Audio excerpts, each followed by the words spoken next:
There was a certain man of Ramathaim-Zophim of the hill country of Ephraim, whose name was Elkanah, the son of Jeroham, son of Elihu, son of Tohu, son of Zuph, an Ephrathite.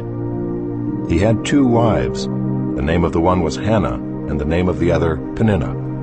And Peninnah had children, but Hannah had no children. Now this man used to go up year by year from his city to worship and to sacrifice to the Lord of hosts at Shiloh, where the 2 sons of Eli, Hophni and Phinehas, were priests of the Lord. On the day when Elkanah sacrificed, he would give portions to Peninnah his wife and to all her sons and daughters.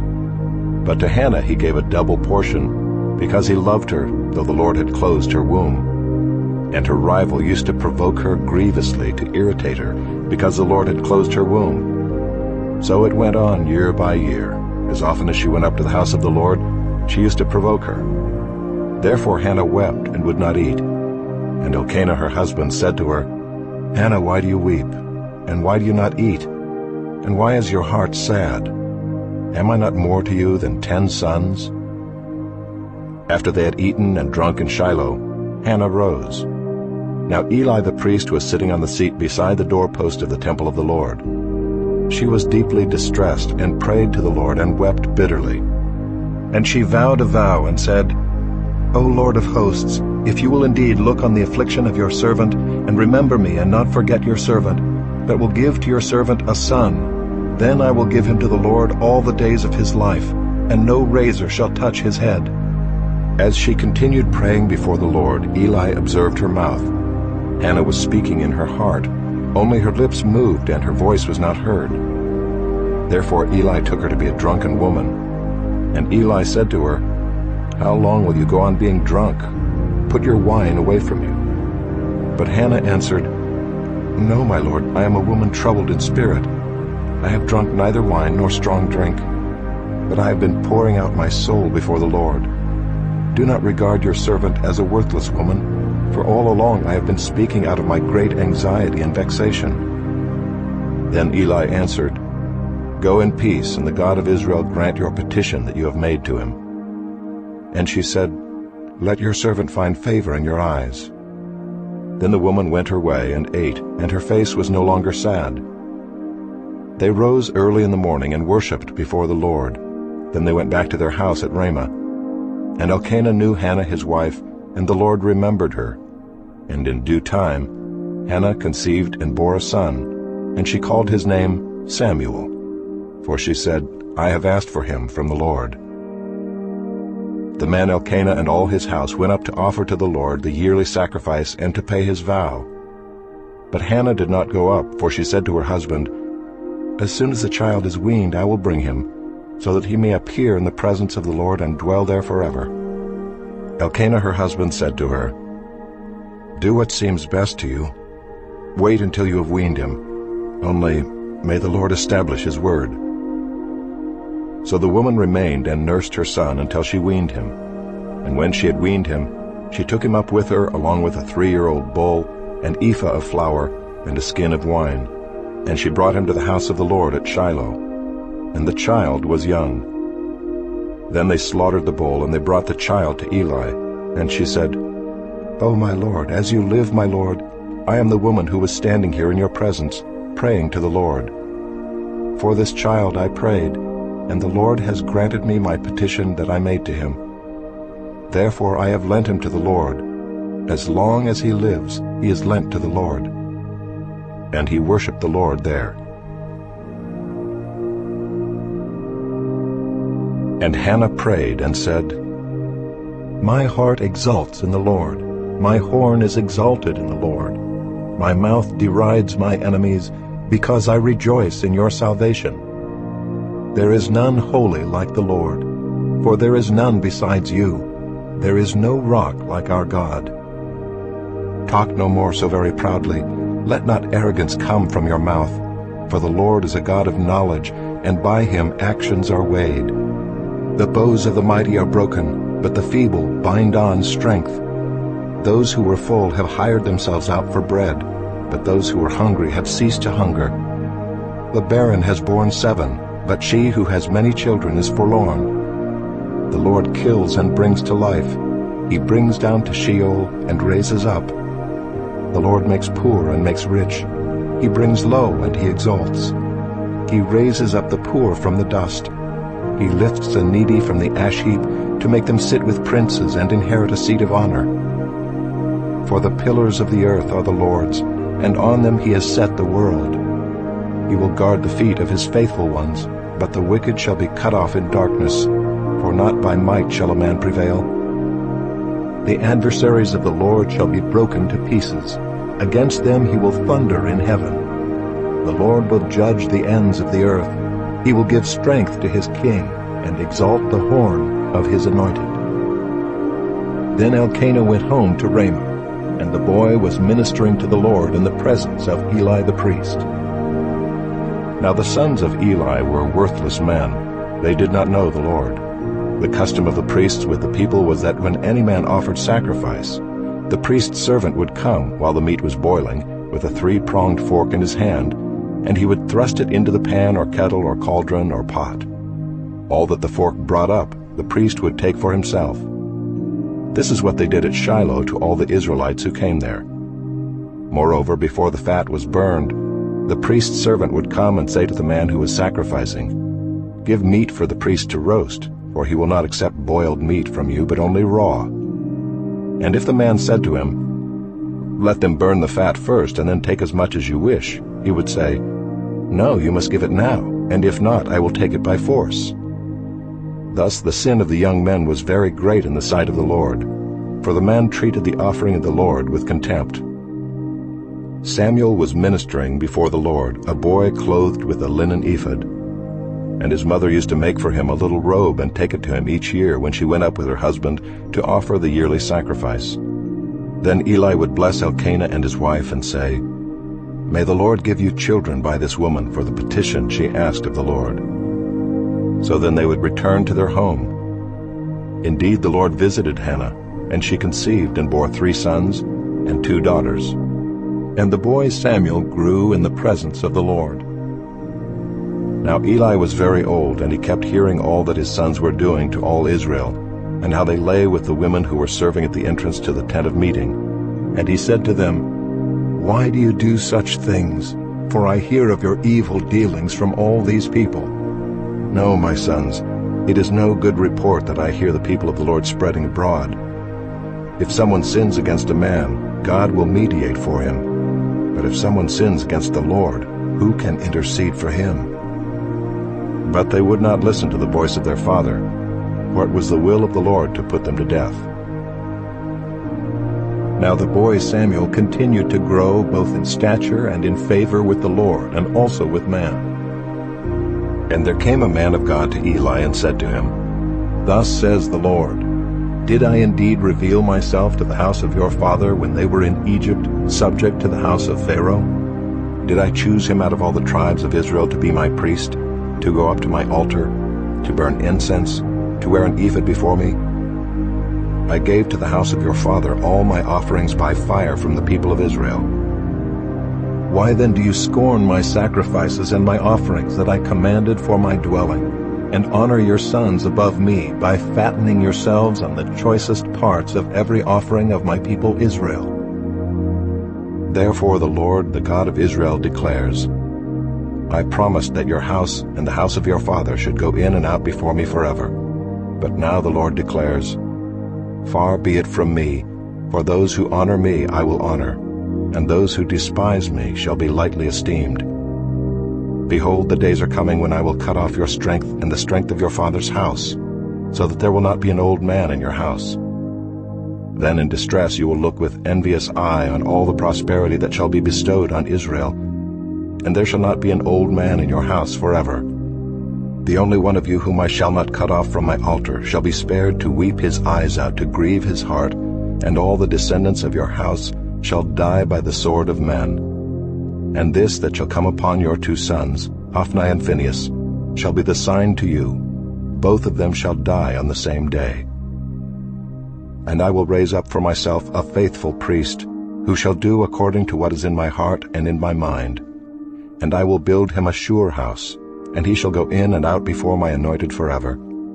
And everyone who is left in your house shall come to implore him for a piece of silver or a loaf of bread, and shall say, Please put me in one of the priest's places, that I may eat a morsel of bread." Now the boy Samuel was ministering to the Lord in the presence of Eli, and the word of the Lord was rare in those days. There was no frequent vision. At that time Eli, whose eyesight had begun to grow dim so that he could not see, was lying down in his own place. The lamp of God had not yet gone out, and Samuel was lying down in the temple of the Lord where the ark of God was. Then the Lord called Samuel, and he said, "Here I am," and ran to Eli and said, "Here I am, for you called me." But he said, "I did not call.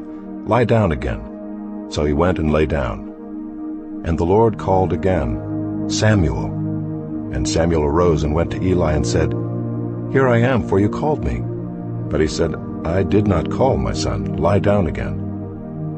Now Samuel did not yet know the Lord, and the word of the Lord had not yet been revealed to him.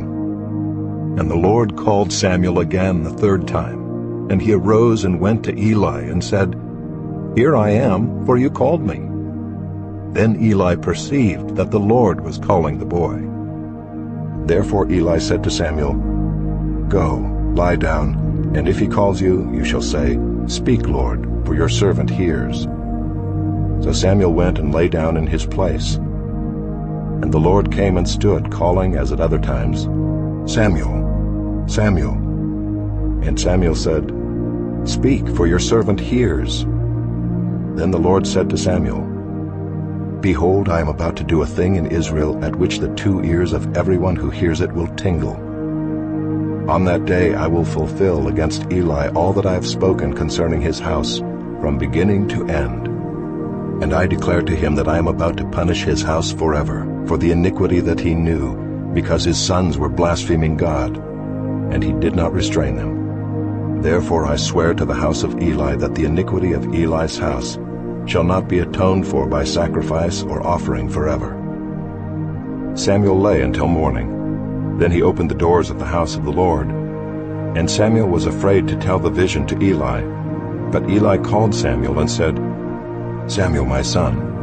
And he said, "Here I am." And Eli said, "What was it that he told you? Do not hide it from me. May God do so to you, and more also, if you hide anything from me of all that he told you." So Samuel told him everything, and hid nothing from him. And he said, "It is the Lord. Let him do what seems good to him." And Samuel grew, and the Lord was with him, and let none of his words fall to the ground. And all Israel from Dan to Beersheba knew that Samuel was established as a prophet of the Lord.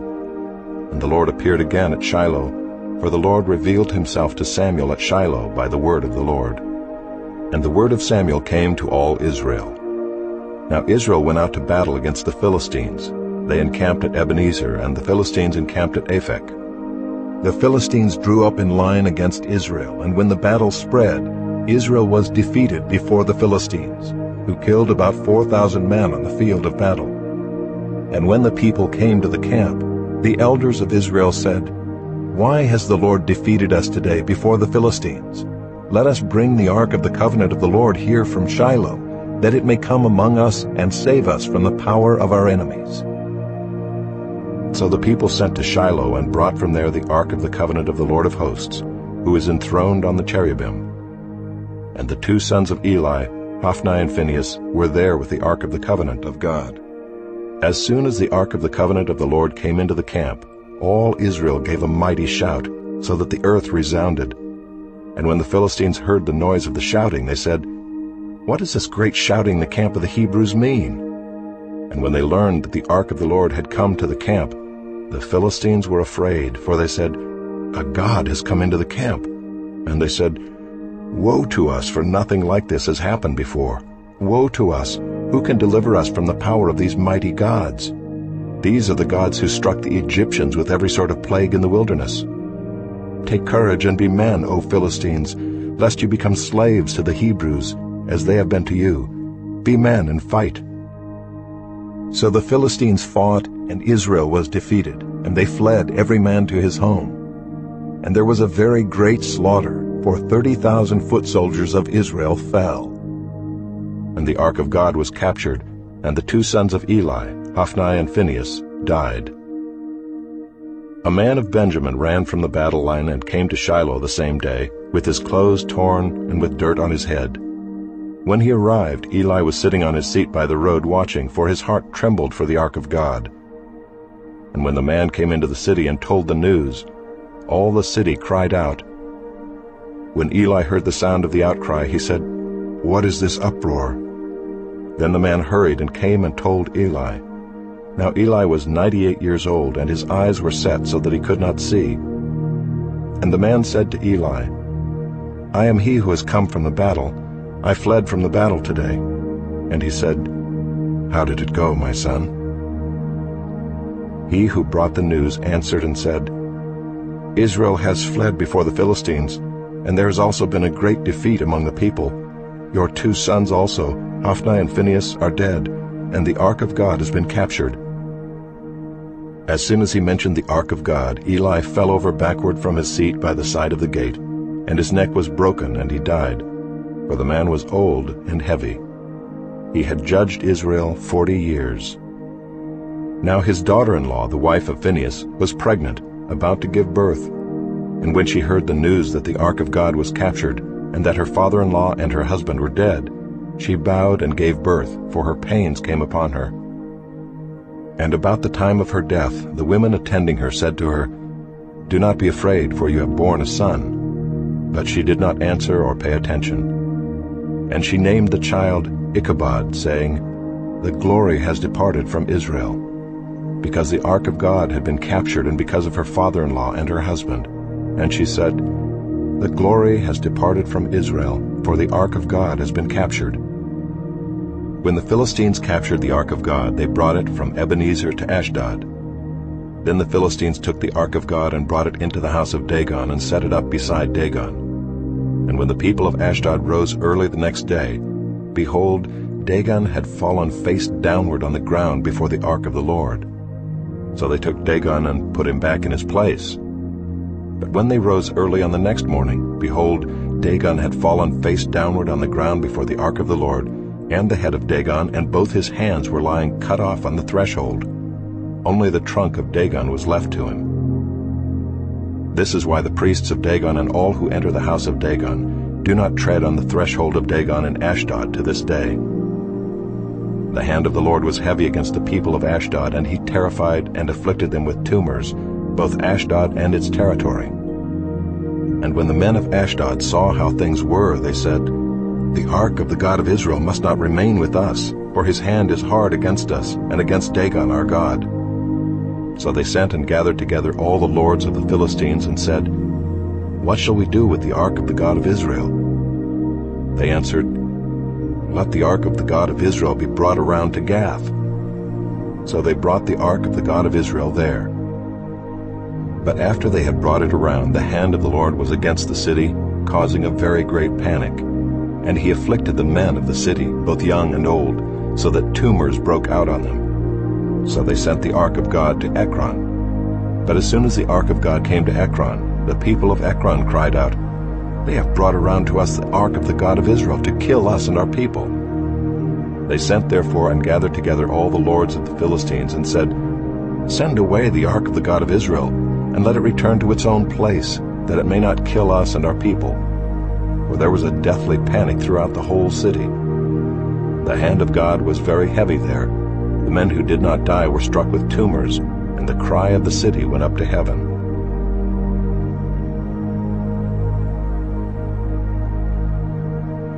The ark of the Lord was in the country of the Philistines 7 months, and the Philistines called for the priests and the diviners and said, "What shall we do with the ark of the Lord? Tell us with what we shall send it to its place." They said, "If you send away the ark of the God of Israel, do not send it empty, but by all means return him a guilt offering. Then you will be healed, and it will be known to you why his hand does not turn away from you." And they said, "What is the guilt offering that we shall return to him?"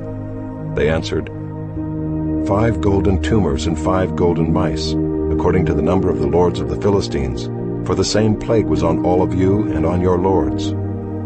So you must make images of your tumors and images of your mice that ravage the land, and give glory to the God of Israel. Perhaps he will lighten his hand from off of you and your gods and your land. Why should you harden your hearts as the Egyptians and Pharaoh hardened their hearts? After he had dealt severely with them, did they not send the people away, and they departed?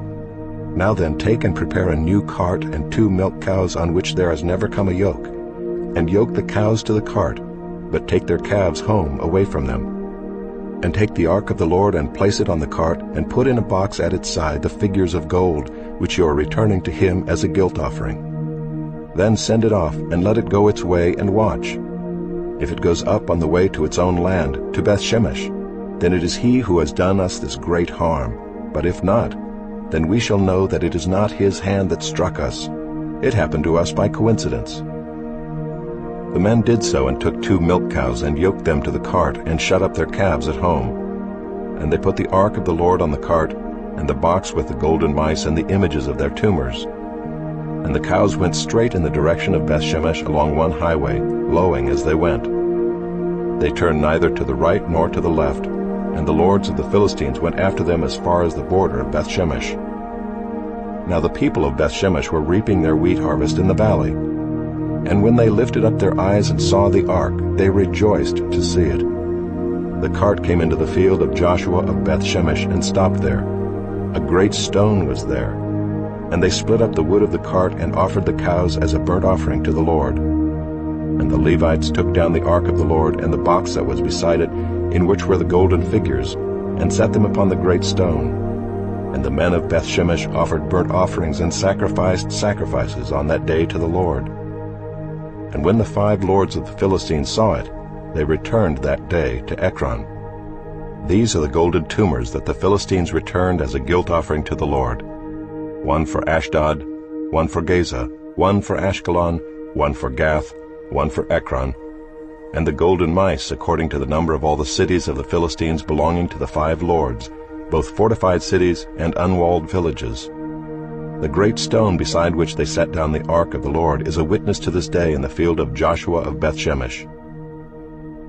And he struck some of the men of Beth-Shemesh because they looked upon the ark of the Lord. He struck 70 men of them, and the people mourned because the Lord had struck the people with a great blow. Then the men of Beth-Shemesh said, "Who is able to stand before the Lord, this holy God?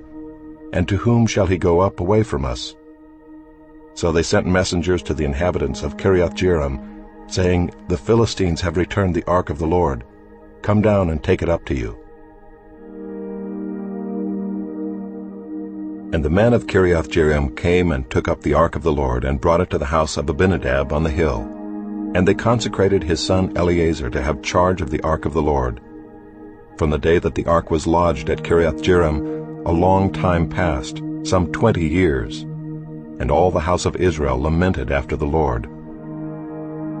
And Samuel said to all the house of Israel, "If you are returning to the Lord with all your heart, then put away the foreign gods and the Ashtaroth from among you, and direct your heart to the Lord, and serve him only, and he will deliver you out of the hand of the Philistines." So the people of Israel put away the Baals and the Ashtaroth, and they served the Lord only. Then Samuel said, "Gather all Israel at Mizpah, and I will pray to the Lord for you." So they gathered at Mizpah and drew water and poured it out before the Lord, and fasted on that day, and said there, "We have sinned against the Lord." And Samuel judged the people of Israel at Mizpah.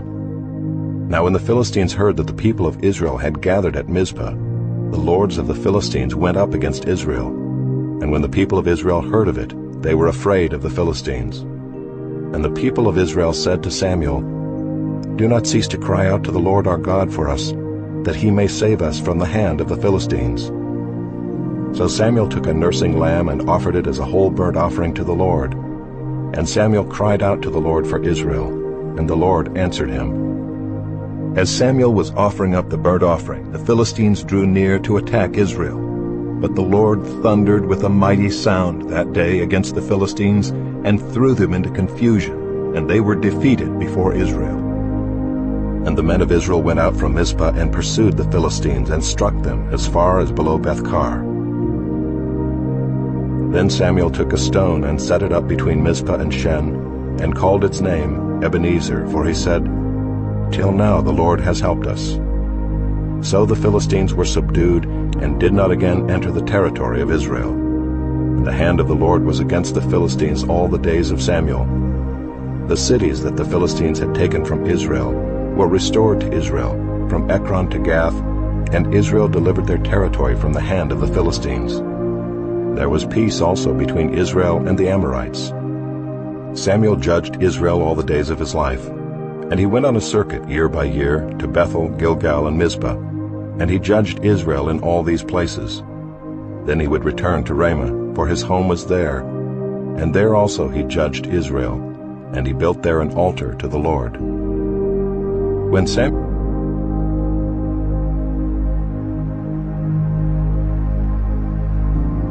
they came to the land of Zuph, Saul said to his servant who was with him, "Come, let us go back, lest my father cease to care about the donkeys and become anxious about us." But he said to him, "Behold, there is a man of God in this city, and he is a man who is held in honor. All that he says comes true. So now let us go there. Perhaps he can tell us the way we should go." Then Saul said to his servant, "But if we go, what can we bring the man? For the bread in our sacks is gone, and there is no present to bring to the man of God. What do we have?"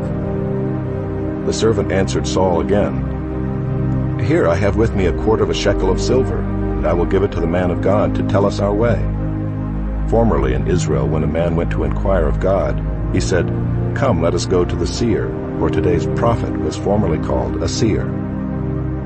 And Saul said to his servant, "Well said, come, let us go." So they went to the city where the man of God was. As they went up the hill to the city, they met young women coming out to draw water, and said to them, "Is the seer here?" They answered, "He is. Behold, he is just ahead of you. Hurry, he has come just now to the city, because the people have a sacrifice today on the high place. As soon as you enter the city, you will find him, before he goes up to the high place to eat. For the people will not eat till he comes, since he must bless the sacrifice. Afterward those who are invited will eat. Now go up, for you will meet him immediately." So they went up to the city. As they were entering the city, they saw Samuel coming out toward them on his way up to the high place. Now the day before Saul came, the Lord had revealed to Samuel, "Tomorrow about this time I will send to you a man from the land of Benjamin, and you shall anoint him to be prince over my people Israel. He shall save my people from the hand of the Philistines. For I have seen my people, because their cry has come to me." When Samuel saw Saul, the Lord told him, "Here is the man of whom I spoke to you. He it is who shall restrain my people." Then Saul approached Samuel in the gate and said, "Tell me, where is the house of the seer?" Samuel answered Saul, "I am the seer. Go up before me to the high place, for today you shall eat with me, and in the morning I will let you go and will tell you all that is on your mind. As for your donkeys that were lost 3 days ago, do not set your mind on them, for they have been found. And for whom is all that is desirable in Israel? Is it not for you and for all your father's house?" Saul answered, "Am I not a Benjamite from the least of the tribes of Israel? And is not my clan the humblest of all the clans of the tribe of Benjamin? Why then have you spoken to me in this way?" Then Samuel took Saul and his young man, and brought them into the hall, and gave them a place at the head of those who had been invited, who were about 30 persons. And Samuel said to the cook, "Bring the portion I gave you, of which I said to you, put it aside." So the cook took up the leg and what was on it, and set them before Saul. And Samuel said, "See, what was kept is set before you. Eat, because it was kept for you until the hour appointed, that you might eat with the guests." So Saul ate with Samuel that day, and when they came down from the high place into the city, a bed was spread for Saul on the roof, and he lay down to sleep.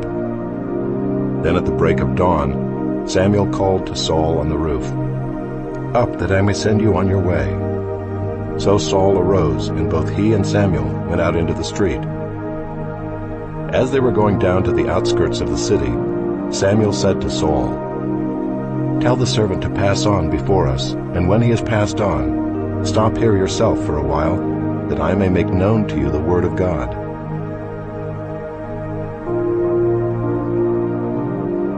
Then Samuel took a flask of oil and poured it on his head and kissed him and said, "Has not the Lord anointed you to be prince over his people Israel?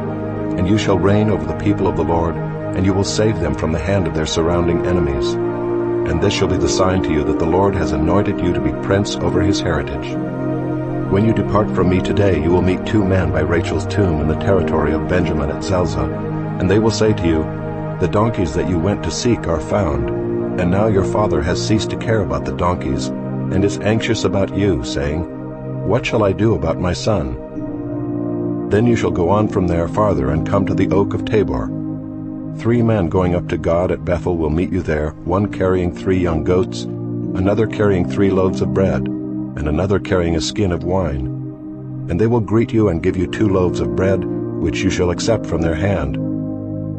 After that you shall come to Gibeath Elohim, where there is a garrison of the Philistines.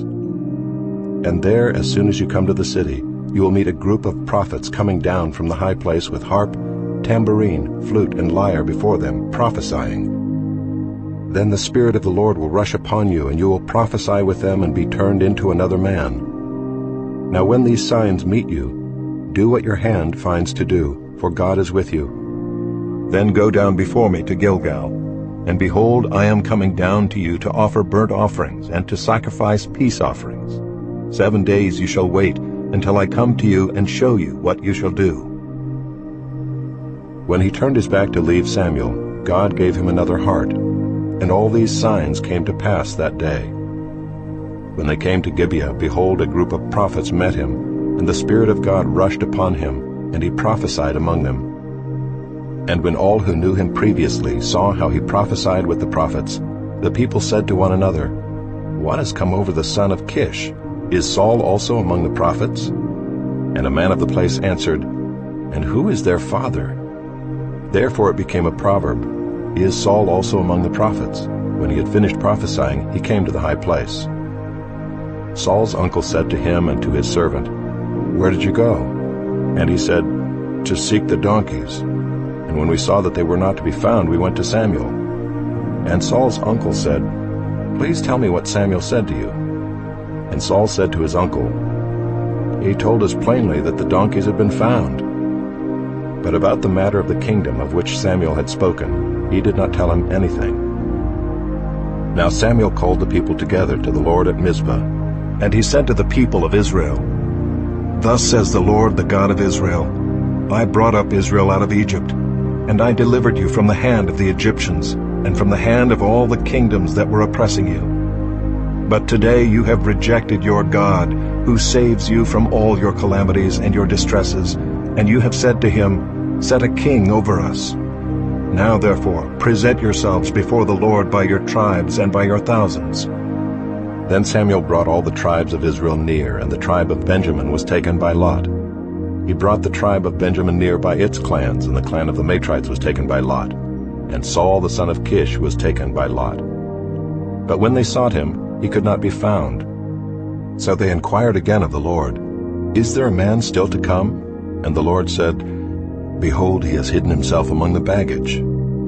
Then they ran and took him from there. And when he stood among the people, he was taller than any of the people from his shoulders upward. And Samuel said to all the people, do you see him whom the Lord has chosen? There is none like him among all the people. And all the people shouted, long live the king! Then Samuel told the people the rights and duties of the kingship, and he wrote them in a book and laid it up before the Lord. Then Samuel sent all the people away, each one to his home. Saul also went to his home at Gibeah, and with him went men of valor whose hearts God had touched. But some worthless fellows said, how can this man save us? And they despised him and brought him no present. But he held his peace. Then Nahash the Ammonite went up and besieged Jabesh-Gilead, and all the men of Jabesh said to Nahash, make a treaty with us, and we will serve you. But Nahash the Ammonite said to them, on this condition I will make a treaty with you, that I gouge out all your right eyes, and thus bring disgrace on all Israel. The elders of Jabesh said to him, give us 7 days' respite, that we may send messengers through all the territory of Israel. Then if there is no one to save us, we will give ourselves up to you. When the messengers came to Gibeah of Saul, they reported the matter in the ears of the people, and all the people wept aloud. Now behold, Saul was coming from the field behind the oxen, and Saul said, what is wrong with the people that they are weeping? So they told him the news of the men of Jabesh. And the Spirit of God rushed upon Saul when he heard these words, and his anger was greatly kindled. He took a yoke of oxen and cut them in pieces, and sent them throughout all the territory of Israel by the hand of the messengers, saying, Whoever does not come out after Saul and Samuel, so shall it be done to his oxen. Then the dread of the Lord fell upon the people, and they came out as one man.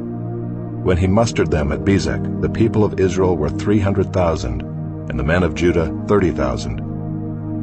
And they said to the messengers who had come, Thus shall you say to the man of Jabesh Gilead, Tomorrow, by the time the sun is hot, you shall have salvation. When the messengers came and told the men of Jabesh, they were glad. Therefore the men of Jabesh said, Tomorrow we will give ourselves up to you, and you may do to us whatever seems good to you. And the next day Saul put the people in 3 companies. And they came into the midst of the camp in the morning watch, and struck down the Ammonites until the heat of the day.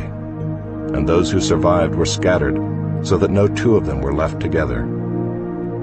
Then the people said to Samuel, Who is it that said, Shall Saul reign over us? Bring the men, that we may put them to death.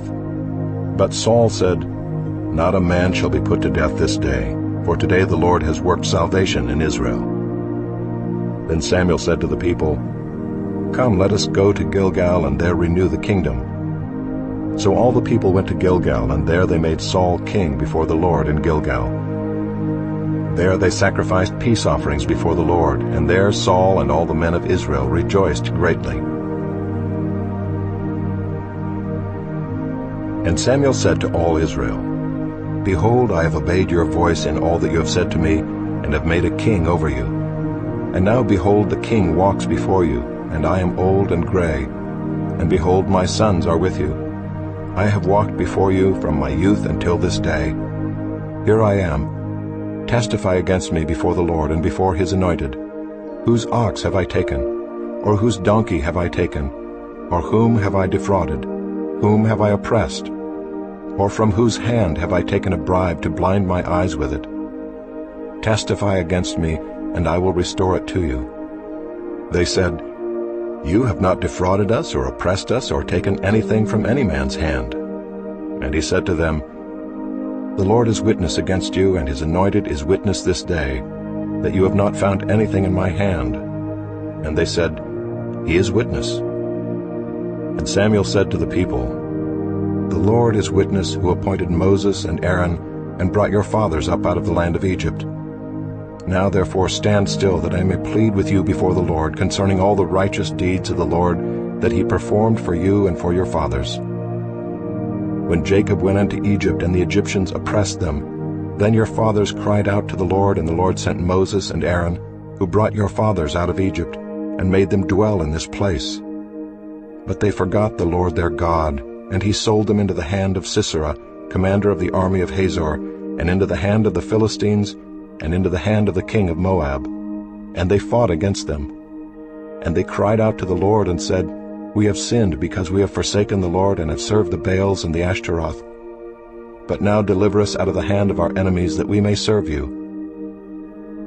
And the Lord sent Jerubbaal and Barak and Jephthah and Samuel, and delivered you out of the hand of your enemies on every side, and you lived in safety. And when you saw that Nahash the king of the Ammonites came against you, you said to me, No, but a king shall reign over us, when the Lord your God was king. And now behold, the king whom you have chosen, for whom you have asked, behold, the Lord has set a king over you. If you will fear the Lord and serve him, and obey his voice, and not rebel against the commandment of the Lord, and if both you and the king who reigns over you will follow the Lord your God, it will be well. But if you will not obey the voice of the Lord, but rebel against the commandment of the Lord, then the hand of the Lord will be against you and your king. Now therefore stand still, and see this great thing that the Lord will do before your eyes. Is it not wheat harvest today? I will call upon the Lord, that he may send thunder and rain. And you shall know and see that your wickedness is great, which you have done in the sight of the Lord, in asking for yourselves a king. So Samuel called upon the Lord, and the Lord sent thunder and rain that day, and all the people greatly feared the Lord and Samuel. And all the people said to Samuel, "Pray for your servants to the Lord your God, that we may not die, for we have added to all our sins this evil, to ask for ourselves a king." And Samuel said to the people, "Do not be afraid. You have done all this evil, yet do not turn aside from following the Lord, but serve the Lord with all your heart. And do not turn aside after empty things that cannot profit or deliver, for they are empty. For the Lord will not forsake his people for his great name's sake, because it has pleased the Lord to make you a people for himself. Moreover, as for me, far be it from me that I should sin against the Lord by ceasing to pray for you, and I will instruct you in the good and the right way. Only fear the Lord and serve him faithfully with all your heart. For consider what great things he has done for you. But if you still do wickedly, you shall be swept away, both you and your king." Saul lived for 1 year and then became king. And when he had reigned for 2 years over Israel, Saul chose 3,000 men of Israel. 2,000 were with Saul in Michmash and the hill country of Bethel, and 1,000 were with Jonathan in Gibeah of Benjamin. The rest of the people he sent home, every man to his tent. Jonathan defeated the garrison of the Philistines that was at Gibeah, and the Philistines heard of it. And Saul blew the trumpet throughout all the land, saying, "Let the Hebrews hear." And all Israel heard it said that Saul had defeated the garrison of the Philistines, and also that Israel had become a stench to the Philistines. And the people were called out to join Saul at Gilgal. And the Philistines mustered to fight with Israel, 30,000 chariots and 6,000 horsemen, and troops like the sand on the seashore in multitude. They came up and encamped in Michmash to the east of Bethaven. When the men of Israel saw that they were in trouble, for the people were hard-pressed, the people hid themselves in caves and in holes and in rocks and in tombs and in cisterns, and some Hebrews crossed the fords of the Jordan to the land of Gad and Gilead. Saul was still at Gilgal, and all the people followed him, trembling. He waited 7 days, the time appointed by Samuel. But Samuel did not come to Gilgal, and the people were scattering from him. So Saul said, "Bring the burnt offering here to me and the peace offerings." And he offered the burnt offering. As soon as he had finished offering the burnt offering, behold, Samuel came. And Saul went out to meet him and greet him. Samuel said, "What have you done?" And Saul said, "When I saw that the people were scattering from me, and that you did not come within the days appointed, and that the Philistines had mustered at Michmash, I said, Now the Philistines will come down against me at Gilgal, and I have not sought the favor of the Lord. So I forced myself and offered the burnt offering." And Samuel said to Saul, "You have done foolishly. You have not kept the command of the Lord your God with which he commanded you. For then the Lord would have established your kingdom over Israel forever. But now your kingdom shall not continue. The Lord has sought out a man after his own heart, and the Lord has commanded him to be prince over his people, because you have not kept what the Lord commanded you." And Samuel arose and went up from Gilgal. The rest of the people went up after Saul to meet the army. They went up from Gilgal to Gibeah of Benjamin. And Saul numbered the people who were present with him, about 600 men. And Saul and Jonathan his son and the people who were present with them stayed in Gibeah of Benjamin, but the Philistines encamped in Michmash. And raiders came out of the camp of the Philistines in 3 companies. One company turned toward Ophrah to the land of Shual. Another company turned toward Beth-horon. And another company turned toward the border that looks down on the valley of Zeboim, toward the wilderness. Now there was no blacksmith to be found throughout all the land of Israel, for the Philistines said, "Lest the Hebrews make themselves swords or spears." But every one of the Israelites went down to the Philistines to sharpen his plowshare, his mattock, his axe, or his sickle, and the charge was 2/3 of a shekel for the plowshares and for the mattocks, and 1/3 of a shekel for sharpening the axes and for setting the goads. So on the day of the battle there was neither sword nor spear found in the hand of any of the people with Saul and Jonathan, but Saul and Jonathan his son had them. And the garrison of the Philistines went out to the pass of Michmash. One day Jonathan the son of Saul said to the young man who carried his armor, "Come, let us go over to the Philistine garrison on the other side." But he did not tell his father. Saul was staying in the outskirts of Gibeah in the pomegranate cave at Migron. The people who were with him were about 600 men, including Ahijah the son of Ahitub, Ichabod's brother, son of Phinehas, son of Eli, the priest of the Lord in Shiloh, wearing an ephod. And the people did not know that Jonathan had gone. Within the passes by which Jonathan sought to go over to the Philistine garrison, there was a rocky crag on the one side and a rocky crag on the other side. The name of the one was Bozez, and the name of the other Seneh. The one crag rose on the north in front of Michmash, and the other on the south in front of Geba. Jonathan said to the young man who carried his armor, "Come, let us go over to the garrison of these uncircumcised. It may be that the Lord will work for us, for nothing can hinder the Lord from saving by many or by few." And his armor-bearer said to him, "Do all that is in your heart. Do as you wish. Behold, I am with you heart and soul." Then Jonathan said, "Behold, we will cross over to the men, and we will show ourselves to them. If they say to us, 'Wait until we come to you,' then we will stand still in our place, and we will not go up to them. But if they say, 'Come up to us,' then we will go up, for the Lord has given them into our hand, and this shall be the sign to us."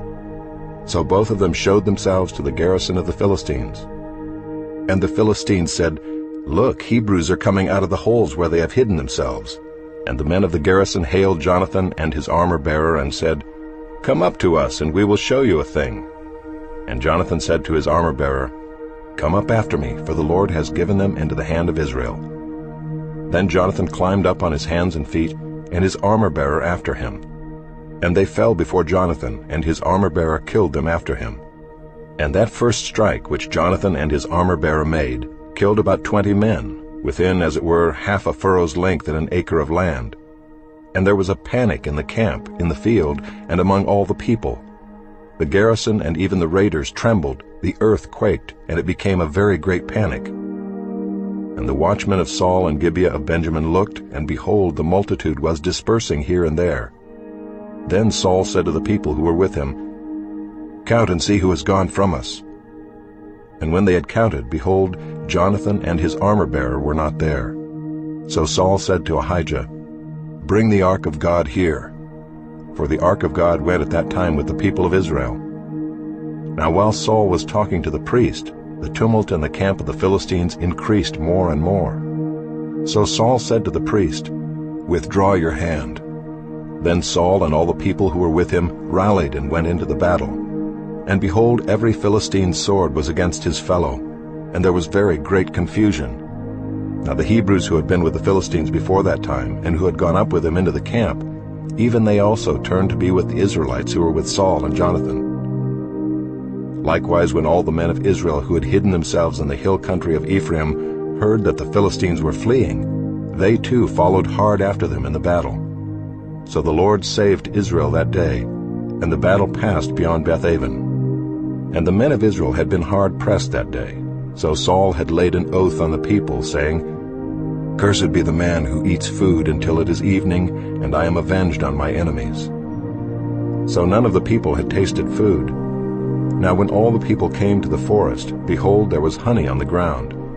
And when the people entered the forest, behold, the honey was dropping, but no one put his hand to his mouth, for the people feared the oath. But Jonathan had not heard his father charge the people with the oath. So he put out the tip of the staff that was in his hand, and dipped it in the honeycomb, and put his hand to his mouth, and his eyes became bright. Then one of the people said, "Your father strictly charged the people with an oath, saying, 'Cursed be the man who eats food this day.' And the people were faint. Then Jonathan said, "My father has troubled the land. See how my eyes have become bright because I tasted a little of this honey. How much better if the people had eaten freely today of the spoil of their enemies that they found. For now the defeat among the Philistines has not been great." They struck down the Philistines that day from Michmash to Aijalon, and the people were very faint. The people pounced on the spoil and took sheep and oxen and calves and slaughtered them on the ground, and the people ate them with the blood.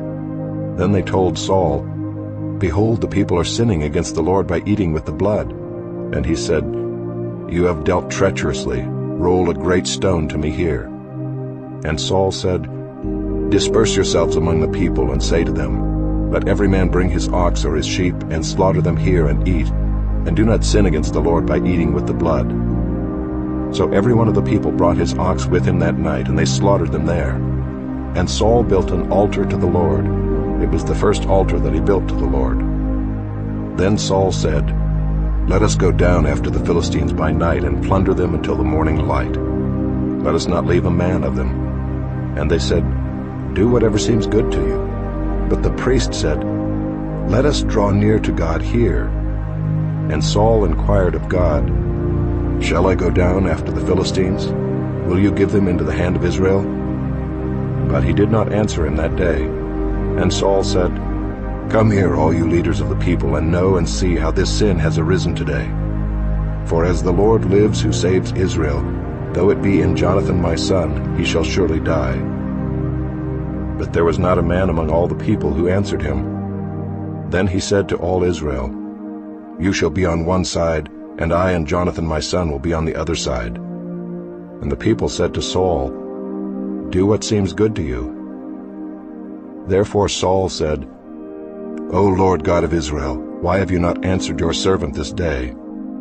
If this guilt is in me or in Jonathan my son, O Lord God of Israel, give Urim. But if this guilt is in your people Israel, give Thummim." And Jonathan and Saul were taken, but the people escaped. Then Saul said, "Cast the lot between me and my son Jonathan." And Jonathan was taken. Then Saul said to Jonathan, "Tell me what you have done."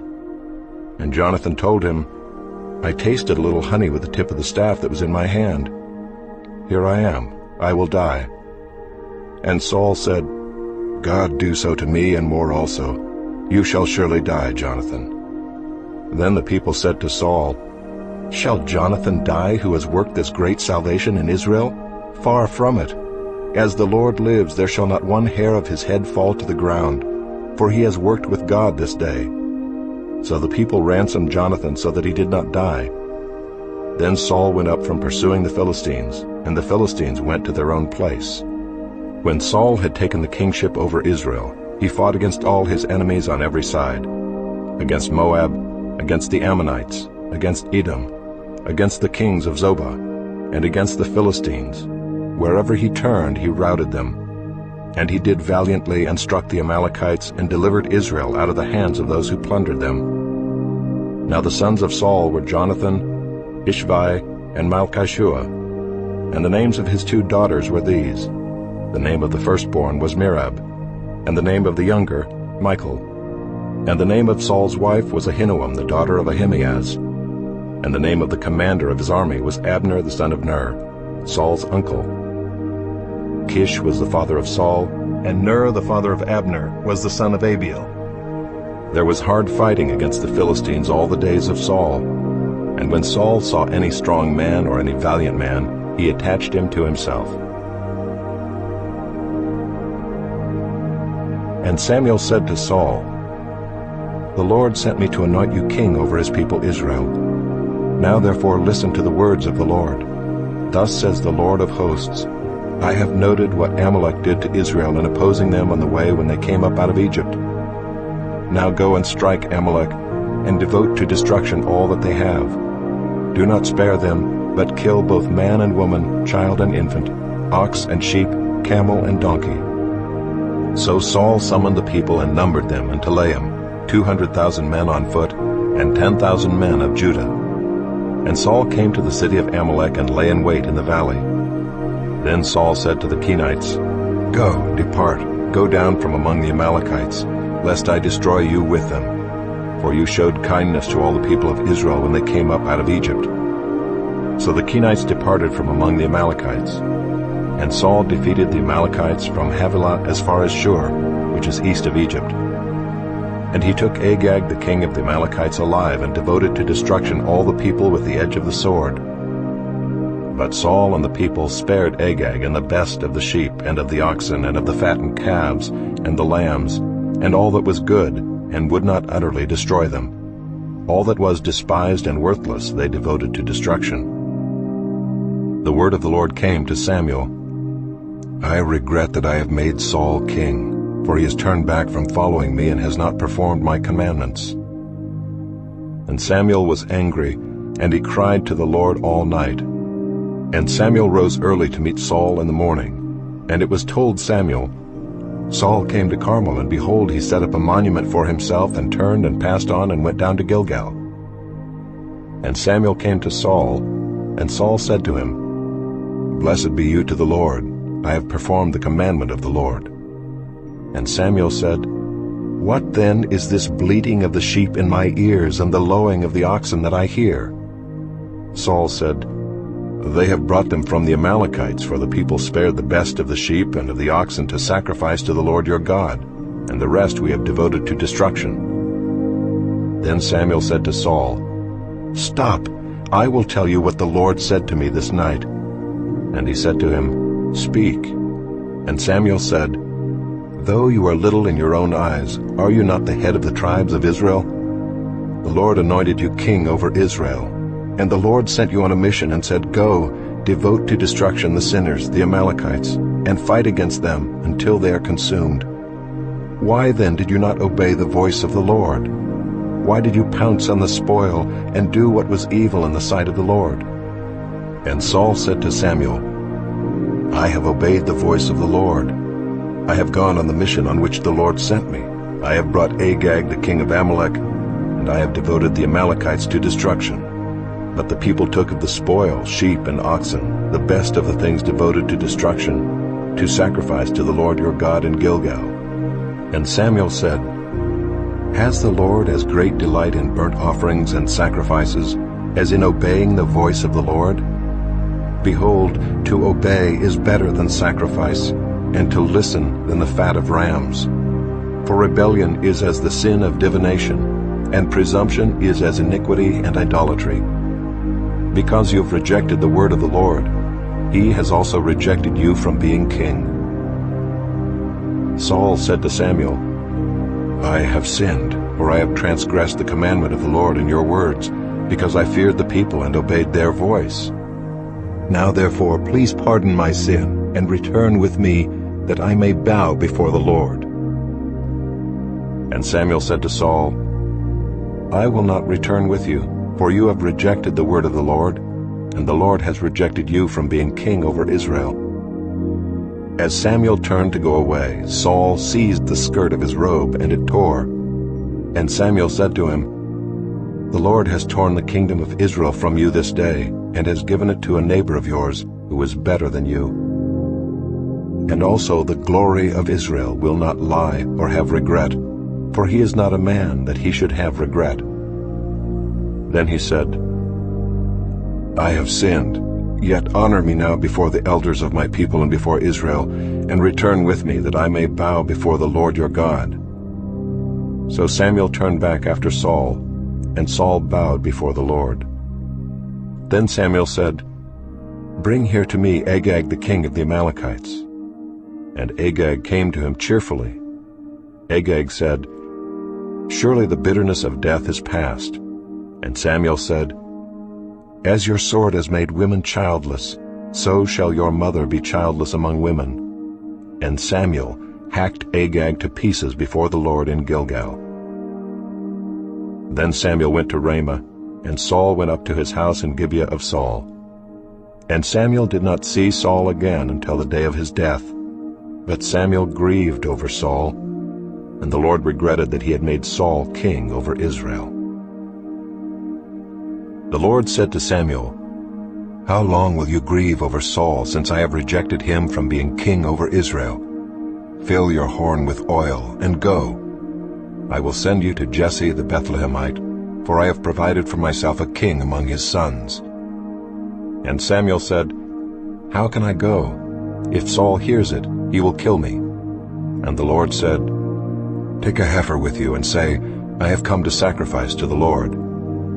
And invite Jesse to the sacrifice, and I will show you what you shall do. And you shall anoint for me him whom I declare to you. Samuel did what the Lord commanded, and came to Bethlehem.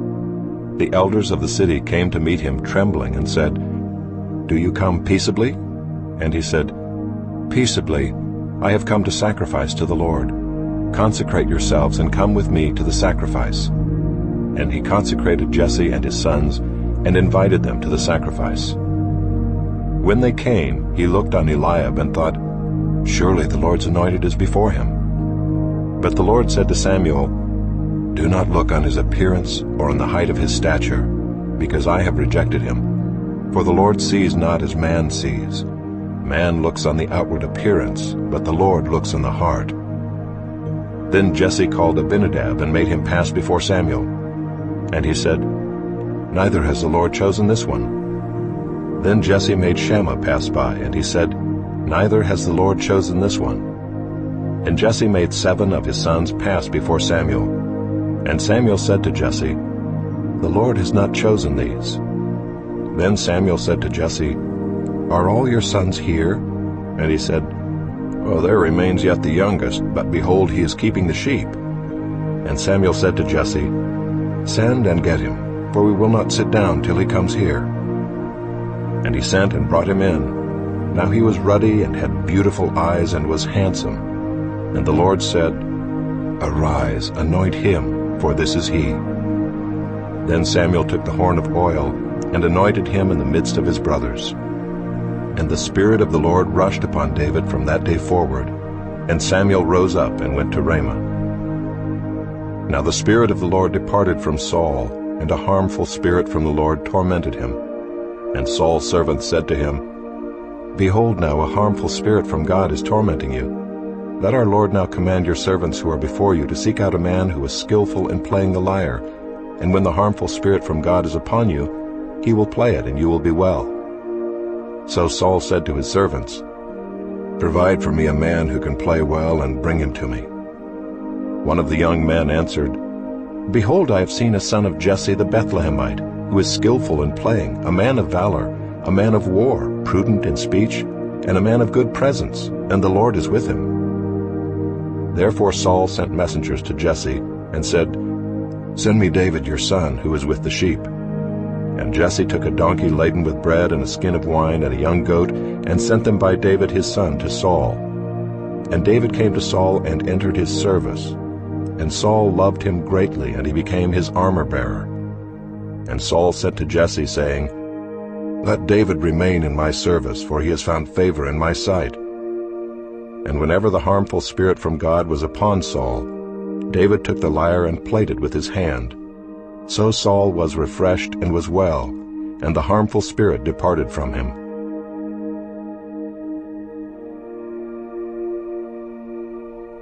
Now the Philistines gathered their armies for battle, and they were gathered at Socoh, which belongs to Judah, and encamped between Socoh and Azekah, in Ephes-dammim. And Saul and the men of Israel were gathered, and encamped in the valley of Elah, and drew up in line of battle against the Philistines.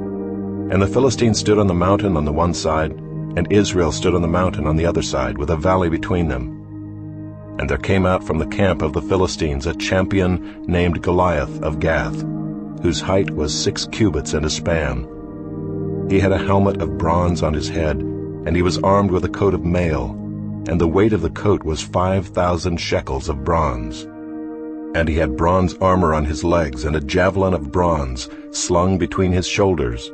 The shaft of his spear was like a weaver's beam, and his spear's head weighed 600 shekels of iron. And his shield-bearer went before him. He stood and shouted to the ranks of Israel, "Why have you come out to draw up for battle? Am I not a Philistine? And are you not servants of Saul? Choose a man for yourselves, and let him come down to me. If he's able to fight with me and kill me, then we will be your servants. But if I prevail against him and kill him, then you shall be our servants and serve us." And the Philistine said, "I defy the ranks of Israel this day. Give me a man that we may fight together." When Saul and all Israel heard these words of the Philistine, they were dismayed and greatly afraid. Now David was the son of an Ephrathite of Bethlehem in Judah, named Jesse, who had 8 sons. In the days of Saul the man was already old and advanced in years. The 3 oldest sons of Jesse had followed Saul to the battle, and the names of his 3 sons who went to the battle were Eliab the firstborn, and next to him Abinadab, and the third Shammah. David was the youngest. The 3 eldest followed Saul, but David went back and forth from Saul to feed his father's sheep at Bethlehem.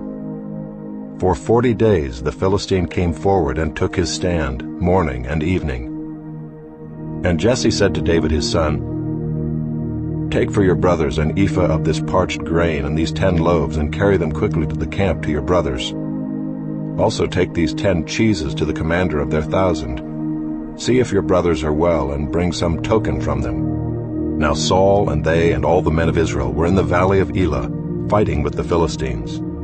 And David rose early in the morning and left the sheep with a keeper, and took the provisions and went as Jesse had commanded him. And he came to the encampment as the host was going out to the battle line, shouting the war cry. And Israel and the Philistines drew up for battle, army against army. And David left the things in charge of the keeper of the baggage and ran to the ranks and went and greeted his brothers. As he talked with them, behold, the champion, the Philistine of Gath, Goliath by name, came up out of the ranks of the Philistines and spoke the same words as before, and David heard him. All the men of Israel, when they saw the man, fled from him and were much afraid. And the men of Israel said, "Have you seen this man who has come up? Surely he has come up to defy Israel. And the king will enrich the man who kills him with great riches, and will give him his daughter, and make his father's house free in Israel." And David said to the men who stood by him, "What shall be done for the man who kills this Philistine and takes away the reproach from Israel? For who is this uncircumcised Philistine that he should defy the armies of the living God?" And the people answered him in the same way, "So shall it be done to the man who kills him." Now Eliab his eldest brother heard when he spoke to the men. And Eliab's anger was kindled against David, and he said, "Why have you come down? And with whom have you left those few sheep in the wilderness? I know your presumption and the evil of your heart, for you have come down to see the battle." And David said, "What have I done now? Was it not but a word?" And he turned away from him toward another, and spoke in the same way, and the people answered him again as before. When the words that David spoke were heard, they repeated them before Saul, and he sent for him. And David said to Saul, "Let no man's heart fail because of him. Your servant will go and fight with this Philistine." And Saul said to David, "You are not able to go against this Philistine to fight with him, for you are but a youth, and he has been a man of war from his youth." But David said to Saul, "Your servant used to keep sheep for his father, and when there came a lion or a bear and took a lamb from the flock, I went after him and struck him and delivered it out of his mouth. And if he arose against me, I caught him by his beard and struck him and killed him. Your servant has struck down both lions and bears, and this uncircumcised Philistine shall be like one of them, for he has defied the armies of the living God." And David said, "The Lord who delivered me from the paw of the lion and from the paw of the bear will deliver me from the hand of this Philistine." And Saul said to David, "Go, and the Lord be with you."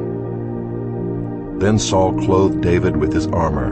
He put a helmet of bronze on his head, and clothed him with a coat of mail, and David strapped his sword over his armor.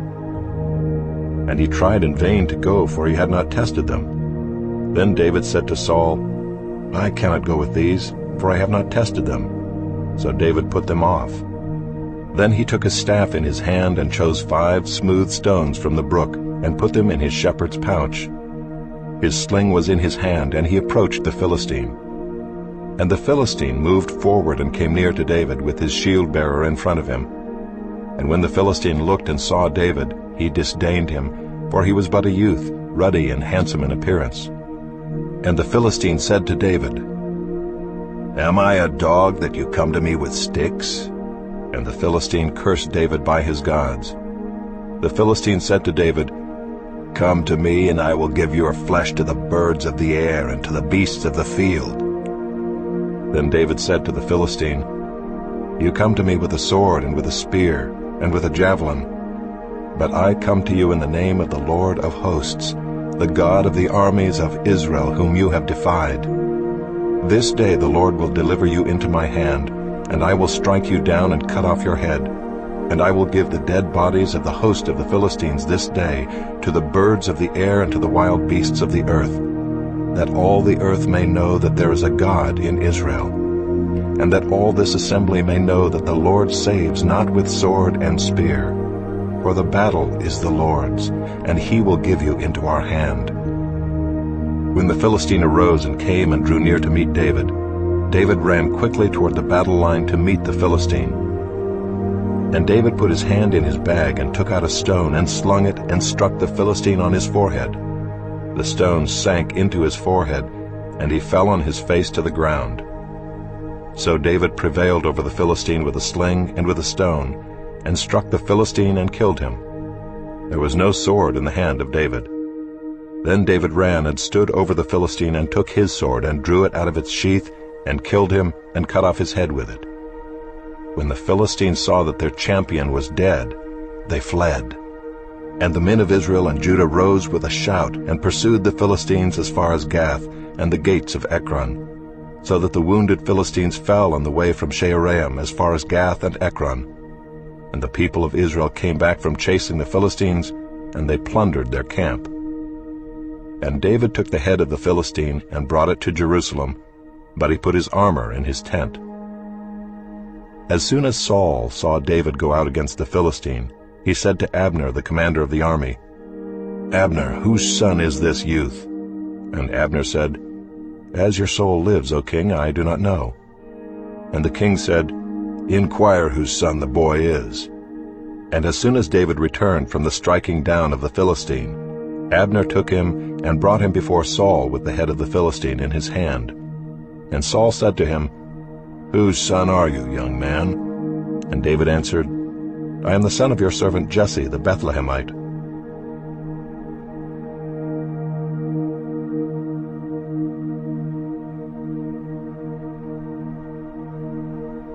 As soon as he had finished speaking to Saul, the soul of Jonathan was knit to the soul of David, and Jonathan loved him as his own soul.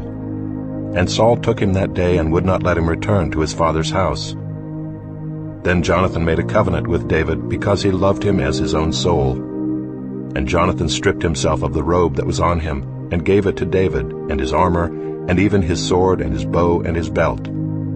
And David went out and was successful wherever Saul sent him, so that Saul set him over the men of war. And this was good in the sight of all the people, and also in the sight of Saul's servants. As they were coming home, when David returned from striking down the Philistine, the women came out of all the cities of Israel, singing and dancing to meet King Saul, with tambourines, with songs of joy, and with musical instruments. And the women sang to one another as they celebrated, "Saul has struck down his thousands, and David his 10,000s. And Saul was very angry, and this saying displeased him.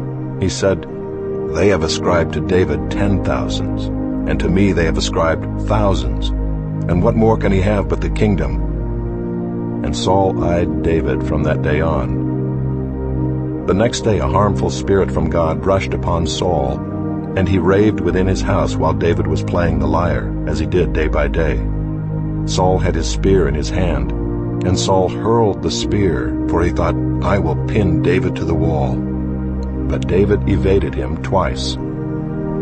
Saul was afraid of David because the Lord was with him, but had departed from Saul. So Saul removed him from his presence and made him a commander of 1,000, and he went out and came in before the people. And David had success in all his undertakings, for the Lord was with him. And when Saul saw that he had great success, he stood in fearful awe of him. But all Israel and Judah loved David, for he went out and came in before them. Then Saul said to David, "Here is my elder daughter, Merab. I will give her to you for a wife. Only be valiant for me and fight the Lord's battles." For Saul thought, "Let not my hand be against him, but let the hand of the Philistines be against him." And David said to Saul, "Who am I and who are my relatives, my father's clan in Israel, that I should be son-in-law to the king?" But at the time when Merab, Saul's daughter, should have been given to David, she was given to Adriel the Meholathite for a wife. Now Saul's daughter Michal loved David, and they told Saul, and the thing pleased him. Saul thought, "Let me give her to him, that she may be a snare for him, that the hand of the Philistines may be against him." Therefore Saul said to David a second time, "You shall now be my son-in-law." And Saul commanded his servants, "Speak to David in private and say, Behold, the king has delight in you, and all his servants love you. Now then become the king's son-in-law. And Saul's servants spoke these words in the ears of David. And David said, Does it seem to you a little thing to become the king's son-in-law, since I am a poor man and have no reputation? And the servants of Saul told him, Thus and so did David speak. Then Saul said, Thus shall you say to David, The king desires no bride price except 100 foreskins of the Philistines, that he may be avenged of the king's enemies. Now Saul thought to make David fall by the hand of the Philistines. And when his servants told David these words, it pleased David well to be the king's son-in-law. Before the time had expired, David arose and went along with his men, and killed 200 of the Philistines. And David brought their foreskins, which were given in full number to the king, that he might become the king's son-in-law. And Saul gave him his daughter Michal for a wife. But when Saul saw and knew that the Lord was with David, and that Michal, Saul's daughter, loved him, Saul was even more afraid of David. So Saul was David's enemy continually. Then the commanders of the Philistines came out to battle, and as often as they came out, David had more success than all the servants of Saul, so that his name was highly esteemed. And Saul spoke to Jonathan his son and to all his servants that they should kill David. But Jonathan, Saul's son, delighted much in David. And Jonathan told David, Saul my father seeks to kill you. Therefore be on your guard in the morning. Stay in a secret place and hide yourself. And I will go out and stand beside my father in the field where you are, and I will speak to my father about you. And if I learn anything, I will tell you. And Jonathan spoke well of David to Saul his father, and said to him, Let not the king sin against his servant David, because he has not sinned against you, and because his deeds have brought good to you. For he took his life in his hand, and he struck down the Philistine. And the Lord worked a great salvation for all Israel. You saw it, and rejoiced. Why then will you sin against innocent blood by killing David without cause? And Saul listened to the voice of Jonathan. Saul swore, As the Lord lives, he shall not be put to death. And Jonathan called David, and Jonathan reported to him all these things. And Jonathan brought David to Saul, and he was in his presence as before. And there was war again, and David went out and fought with the Philistines, and struck them with a great blow, so that they fled before him. Then a harmful spirit from the Lord came upon Saul as he sat in his house with his spear in his hand, and David was playing the lyre. And Saul sought to pin David to the wall with a spear, but he eluded Saul, so that he struck the spear into the wall. And David fled and escaped that night. Saul sent messengers to David's house to watch him, that he might kill him in the morning. But Michal, David's wife, told him, If you do not escape with your life tonight, tomorrow you will be killed. So Michal let David down through the window, and he fled away and escaped.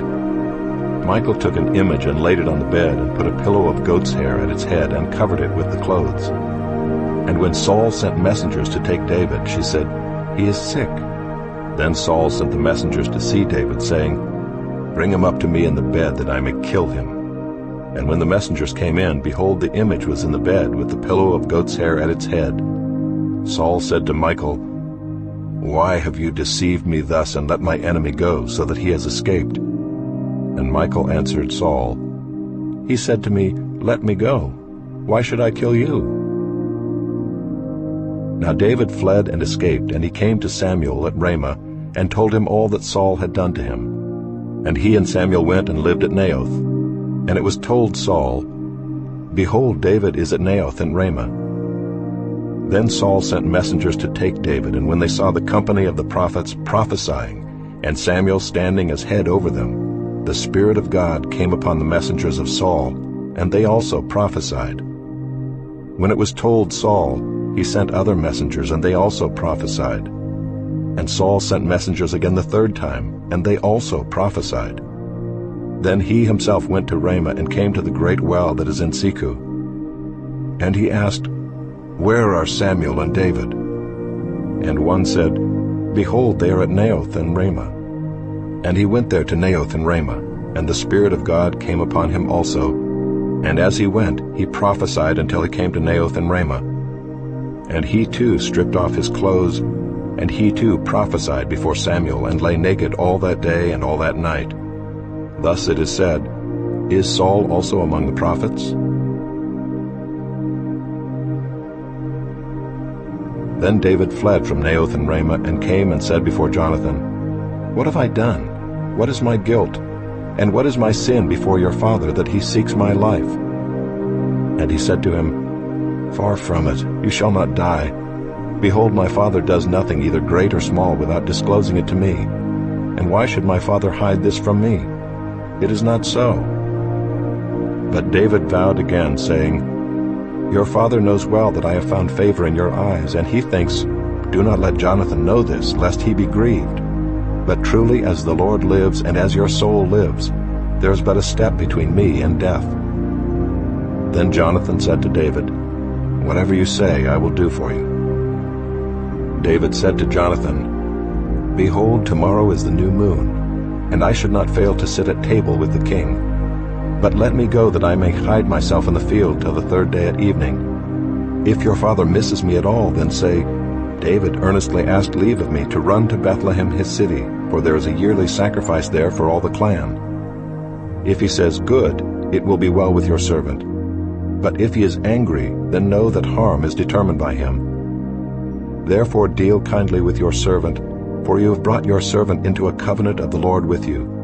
But if there is guilt in me, kill me yourself, for why should you bring me to your father? And Jonathan said, Far be it from you. If I knew that it was determined by my father that harm should come to you, would I not tell you?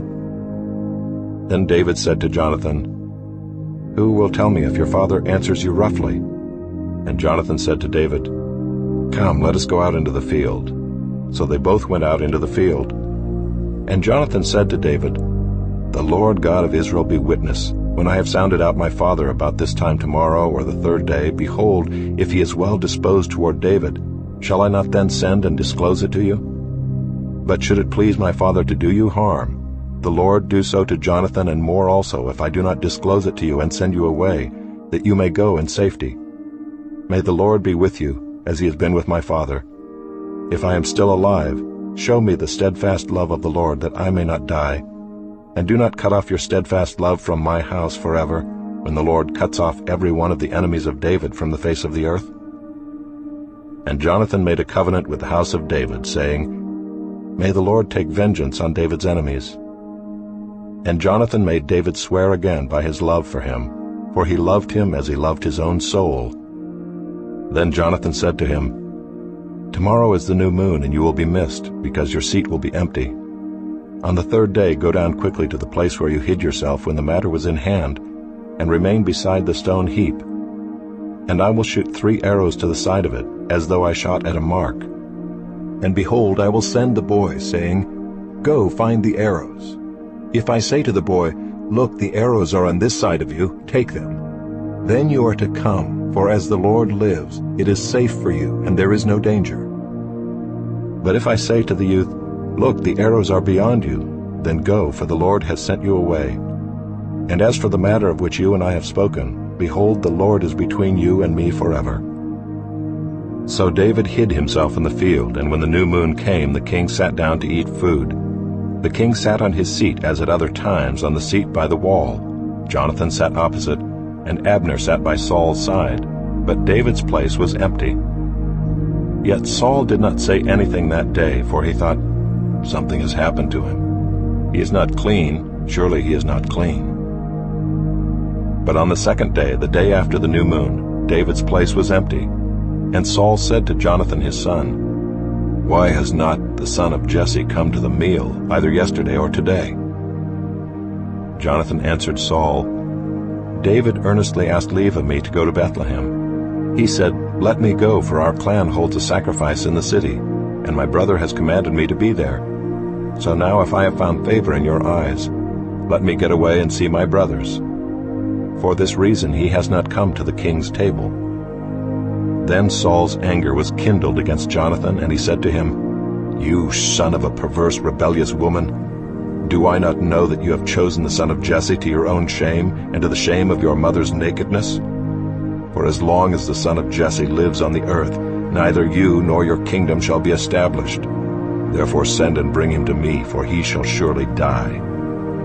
Then Jonathan answered Saul his father, "Why should he be put to death? What has he done?" But Saul hurled his spear at him to strike him. So Jonathan knew that his father was determined to put David to death. And Jonathan rose from the table in fierce anger and ate no food the second day of the month, for he was grieved for David, because his father had disgraced him. In the morning Jonathan went out into the field to the appointment with David, and with him a little boy. And he said to his boy, "Run and find the arrows that I shoot." As the boy ran, he shot an arrow beyond him. And when the boy came to the place of the arrow that Jonathan had shot, Jonathan called after the boy and said, "Is not the arrow beyond you?" And Jonathan called after the boy, "Hurry, be quick, do not stay." So Jonathan's boy gathered up the arrows and came to his master. But the boy knew nothing, only Jonathan and David knew the matter. And Jonathan gave his weapons to his boy and said to him, "Go and carry them to the city." And as soon as the boy had gone, David rose from beside the stone heap and fell on his face to the ground and bowed 3 times. And they kissed one another and wept with one another, David weeping the most.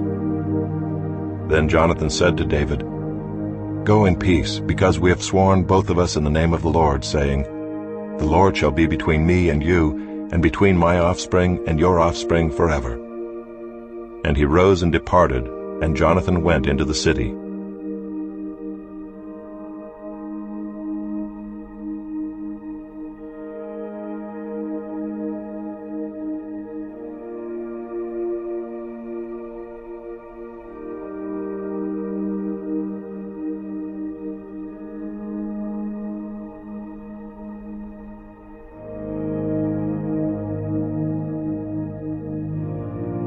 The king said to the guard who stood about him, "Turn and kill the priests of the Lord, because their hand also is with David, and they knew that he fled and did not disclose it to me."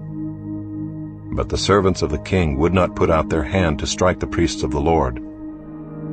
Then the king said to Doeg, "You turn and strike the priests." And Doeg the Edomite turned and struck down the priests, and he killed on that day 85 persons who wore the linen ephod. And Nob, the city of the priests, he put to the sword, both man and woman, child and infant, ox, donkey, and sheep, he put to the sword. But one of the sons of Ahimelech, the son of Ahitub, named Abiathar, escaped and fled after David. And Abiathar told David that Saul had killed the priests of the Lord. And David said to Abiathar, "I knew on that day when Doeg the Edomite was there, that he would surely tell Saul, 'I have occasioned the death of all the persons of your father's house. Stay with me, do not be afraid, for he who seeks my life seeks your life. With me you shall be in safe keeping.' Now they told David, 'Behold, the Philistines are fighting against Keilah and are robbing the threshing floors.' Therefore David inquired of the Lord, 'Shall I go and attack these Philistines?' And the Lord said to David, 'Go and attack the Philistines and save Keilah.' But David's men said to him, 'Behold, we are afraid here in Judah. How much more then if we go to Keilah against the armies of the Philistines?' Then David inquired of the Lord again, and the Lord answered him, 'Arise, go down to Keilah, for I will give the Philistines into your hand.' And David and his men went to Keilah and fought with the Philistines, and brought away their livestock, and struck them with a great blow. So David saved the inhabitants of Keilah. When Abiathar the son of Ahimelech had fled to David to Keilah, he had come down with an ephod in his hand. Now it was told Saul that David had come to Keilah. And Saul said, "God has given him into my hand, for he has shut himself in by entering a town that has gates and bars." And Saul summoned all the people to war, to go down to Keilah to besiege David and his men. David knew that Saul was plotting harm against him, and he said to Abiathar the priest, "Bring the ephod here." Then David said, "O Lord, the God of Israel, your servant has surely heard that Saul seeks to come to Keilah to destroy the city on my account. Will the men of Keilah surrender me into his hand? Will Saul come down as your servant has heard? "O Lord, the God of Israel, please tell your servant." And the Lord said, "He will come down." Then David said, "Will the men of Keilah surrender me and my men into the hand of Saul?" And the Lord said, "They will surrender you." Then David and his men, who were about 600, arose and departed from Keilah, and went wherever they could go. When Saul was told that David had escaped from Keilah, he gave up the expedition. And David remained in the strongholds in the wilderness, in the hill country of the wilderness of Ziph. And Saul sought him every day, but God did not give him into his hand. David saw that Saul had come out to seek his life. David was in the wilderness of Ziph at Horesh. And Jonathan, Saul's son, rose and went to David at Horesh, and strengthened his hand in God. And he said to him, "Do not fear, for the hand of Saul my father shall not find you. You shall be king over Israel, and I shall be next to you. Saul my father also knows this." And the two of them made a covenant before the Lord. David remained at Horesh, and Jonathan went home. Then the Ziphites went up to Saul at Gibeah, saying, "Is not David hiding among us in the strongholds at Horesh, on the hill of Hachilah, which is south of Jeshimon? Now come down, O king, according to all your heart's desire to come down, and our part shall be to surrender him into the king's hand." And Saul said, "May you be blessed by the Lord, for you have had compassion on me. Go, make yet more sure. Know and see the place where his foot is, and who has seen him there, for it is told me that he is very cunning. See therefore and take note of all the lurking places where he hides, and come back to me with sure information. Then I will go with you. And if he is in the land, I will search him out among all the thousands of Judah." And they arose and went to Ziph ahead of Saul. Now David and his men were in the wilderness of Maon, in the Arabah to the south of Jeshimon. And Saul and his men went to seek him. And David was told, so he went down to the rock and lived in the wilderness of Maon. And when Saul heard that, he pursued after David in the wilderness of Maon. Saul went on one side of the mountain, and David and his men on the other side of the mountain. And David was hurrying to get away from Saul. As Saul and his men were closing in on David and his men to capture them, a messenger came to Saul, saying, "Hurry and come, for the Philistines have made a raid against the land." So Saul returned from pursuing after David, and went against the Philistines. Therefore that place was called the Rock of Escape. And David went up from there and lived in the strongholds of En-gedi. When Saul returned from following the Philistines, he was told, "Behold, David is in the wilderness of En-gedi." Then Saul took 3,000 chosen men out of all Israel, and went to seek David and his men in front of the wild goats' rocks. And he came to the sheepfolds by the way, where there was a cave, and Saul went in to relieve himself. Now David and his men were sitting in the innermost parts of the cave. And the men of David said to him, "Here is the day of which the Lord said to you, Behold, I will give your enemy into your hand, and you shall do to him as it shall seem good to you." Then David arose and stealthily cut off a corner of Saul's robe. And afterward David's heart struck him, because he had cut off a corner of Saul's robe. He said to his men, "The Lord forbid that I should do this thing to my Lord, the Lord's anointed, to put out my hand against him, seeing he is the Lord's anointed." So David persuaded his men with these words, and did not permit them to attack Saul. And Saul rose up and left the cave and went on his way. Afterward David also arose and went out of the cave and called after Saul, "My lord the king." And when Saul looked behind him, David bowed with his face to the earth and paid homage. And David said to Saul, "Why do you listen to the words of men who say, 'Behold, David seeks your harm'? Behold, this day your eyes have seen how the Lord gave you today into my hand in the cave. And some told me to kill you, but I spared you. I said, I will not put out my hand against my Lord, for he is the Lord's anointed. See, my father, see the corner of your robe in my hand. For by the fact that I cut off the corner of your robe and did not kill you, you may know and see that there is no wrong or treason in my hands. I have not sinned against you, though you hunt my life to take it. May the Lord judge between me and you.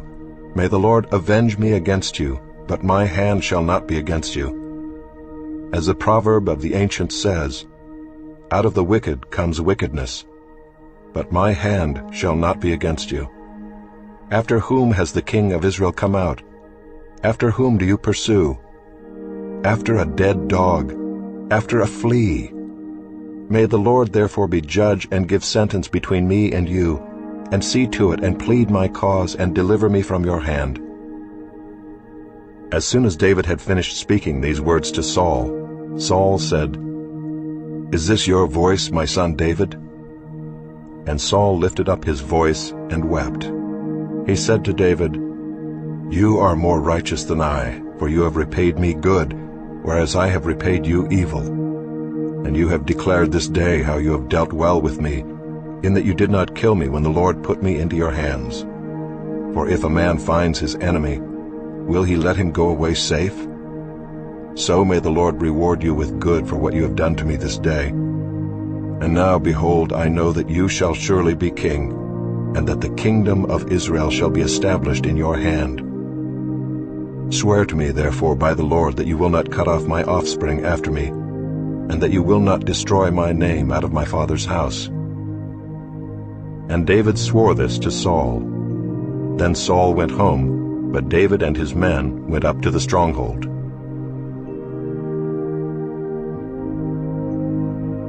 Now Samuel died, and all Israel assembled and mourned for him, and they buried him in his house at Ramah. Then David rose and went down to the wilderness of Paran. And there was a man in Maon whose business was in Carmel. The man was very rich. He had 3,000 sheep and 1,000 goats. He was shearing his sheep in Carmel. Now the name of the man was Nabal, and the name of his wife Abigail. The woman was discerning and beautiful, but the man was harsh and badly behaved. He was a Calebite. David heard in the wilderness that Nabal was shearing his sheep. So David sent 10 young men. And David said to the young men, Go up to Carmel and go to Nabal and greet him in my name. And thus you shall greet him, Peace be to you, and peace be to your house, and peace be to all that you have. I hear that you have shearers. Now your shepherds have been with us, and we did them no harm, and they missed nothing all the time they were in Carmel. Ask your young men, and they will tell you. Therefore let my young men find favor in your eyes, for we come on a feast day. Please give whatever you have at hand to your servants and to your son David. When David's young men came, they said all this to Nabal in the name of David, and then they waited. And Nabal answered David's servants, Who is David? Who is the son of Jesse? There are many servants these days who are breaking away from their masters. Shall I take my bread and my water and my meat that I have killed for my shearers, and give it to men who come from I do not know where? So David's young men turned away, and came back and told him all this. And David said to his men, Every man strap on his sword. And every man of them strapped on his sword. David also strapped on his sword. And about 400 men went up after David, while 200 remained with the baggage. But one of the young men told Abigail, Nabal's wife, Behold, David sent messengers out of the wilderness to greet our master, and he railed at them. Yet the men were very good to us, and we suffered no harm. And we did not miss anything when we were in the fields, as long as we went with them. They were a wall to us both by night and by day, all the while we were with them keeping the sheep. Now therefore know this and consider what you should do, for harm is determined against our master and against all his house, and he is such a worthless man that one cannot speak to him. Then Abigail made haste and took 200 loaves and 2 skins of wine and 5 sheep already prepared and 5 seahs of parched grain and 100 clusters of raisins and 200 cakes of figs, and laid them on donkeys. And she said to her young men, Go on before me. Behold, I come after you.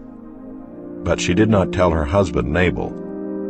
And as she rode on the donkey and came down under cover of the mountain, behold, David and his men came down toward her, and she met them. Now David had said, Surely in vain have I guarded all that this fellow has in the wilderness, so that nothing was missed of all that belonged to him, and he has returned me evil for good. God do so to the enemies of David and more also, if by morning I leave so much as one male of all who belong to him." When Abigail saw David, she hurried and got down from the donkey and fell before David on her face and bowed to the ground. She fell at his feet and said, "On me alone, my lord, be the guilt. Please let your servant speak in your ears, and hear the words of your servant. Let not my lord regard this worthless fellow, Nabal, for as his name is, so is he. Nabal is his name, and folly is with him. But I, your servant, did not see the young men of my lord, whom you sent. Now then, my lord, as the Lord lives and as your soul lives, because the Lord has restrained you from blood guilt and from saving with your own hand, now then let your enemies and those who seek to do evil to my lord be as Nabal. And now let this present that your servant has brought to my lord be given to the young men who follow my lord. Please forgive the trespass of your servant, for the Lord will certainly make my lord a sure house, because my lord is fighting the battles of the Lord, and evil shall not be found in you so long as you live. If men rise up to pursue you and to seek your life, the life of my lord shall be bound in the bundle of the living in the care of the Lord your God. And the lives of your enemies he shall sling out as from the hollow of a sling. And when the Lord has done to my lord according to all the good that he has spoken concerning you, and has appointed you prince over Israel, my lord shall have no cause of grief or pangs of conscience for having shed blood without cause, or for my lord working salvation himself. And when the Lord has dealt well with my lord, then remember your servant." And David said to Abigail, "Blessed be the Lord, the God of Israel, who sent you this day to meet me. Blessed be your discretion, and blessed be you, who have kept me this day from blood guilt and from working salvation with my own hand. For as surely as the Lord, the God of Israel, lives, who has restrained me from hurting you, unless you had hurried and come to meet me, truly by morning there had not been left to Nabal so much as one male." Then David received from her hand what she had brought him, and he said to her, "Go up in peace to your house. See, I have obeyed your voice, and I have granted your petition." And Abigail came to Nabal, and behold, he was holding a feast in his house, like the feast of a king. And Nabal's heart was merry within him, for he was very drunk. So she told him nothing at all until the morning light. In the morning, when the wine had gone out of Nabal, his wife told him these things, and his heart died within him, and he became as a stone. And about 10 days later the Lord struck Nabal, and he died. When David heard that Nabal was dead, he said, "Blessed be the Lord, who has avenged the insult I received at the hand of Nabal, and has kept back his servant from wrongdoing. The Lord has returned the evil of Nabal on his own head." Then David sent and spoke to Abigail, to take her as his wife. When the servants of David came to Abigail at Carmel, they said to her, "David has sent us to you, to take you to him as his wife." And she rose and bowed with her face to the ground, and said, "Behold, your handmaid is a servant to wash the feet of the servants of my lord." And Abigail hurried and rose and mounted a donkey, and her 5 young women attended her. She followed the messengers of David and became his wife. David also took Ahinoam of Jezreel, and both of them became his wives. Saul had given Michal his daughter, David's wife, to Palti the son of Laish, who was of Gallim. Then the Ziphites came to Saul at Gibeah, saying, "Is not David hiding himself on the hill of Hachilah, which is on the east of Jeshimon?" So Saul arose and went down to the wilderness of Ziph with 3,000 chosen men of Israel to seek David in the wilderness of Ziph. And Saul encamped on the hill of Hachilah, which is beside the road on the east of Jeshimon. But David remained in the wilderness. When he saw that Saul came after him into the wilderness, David sent out spies and learned that Saul had indeed come. Then David rose and came to the place where Saul had encamped. And David saw the place where Saul lay, with Abner the son of Ner, the commander of his army.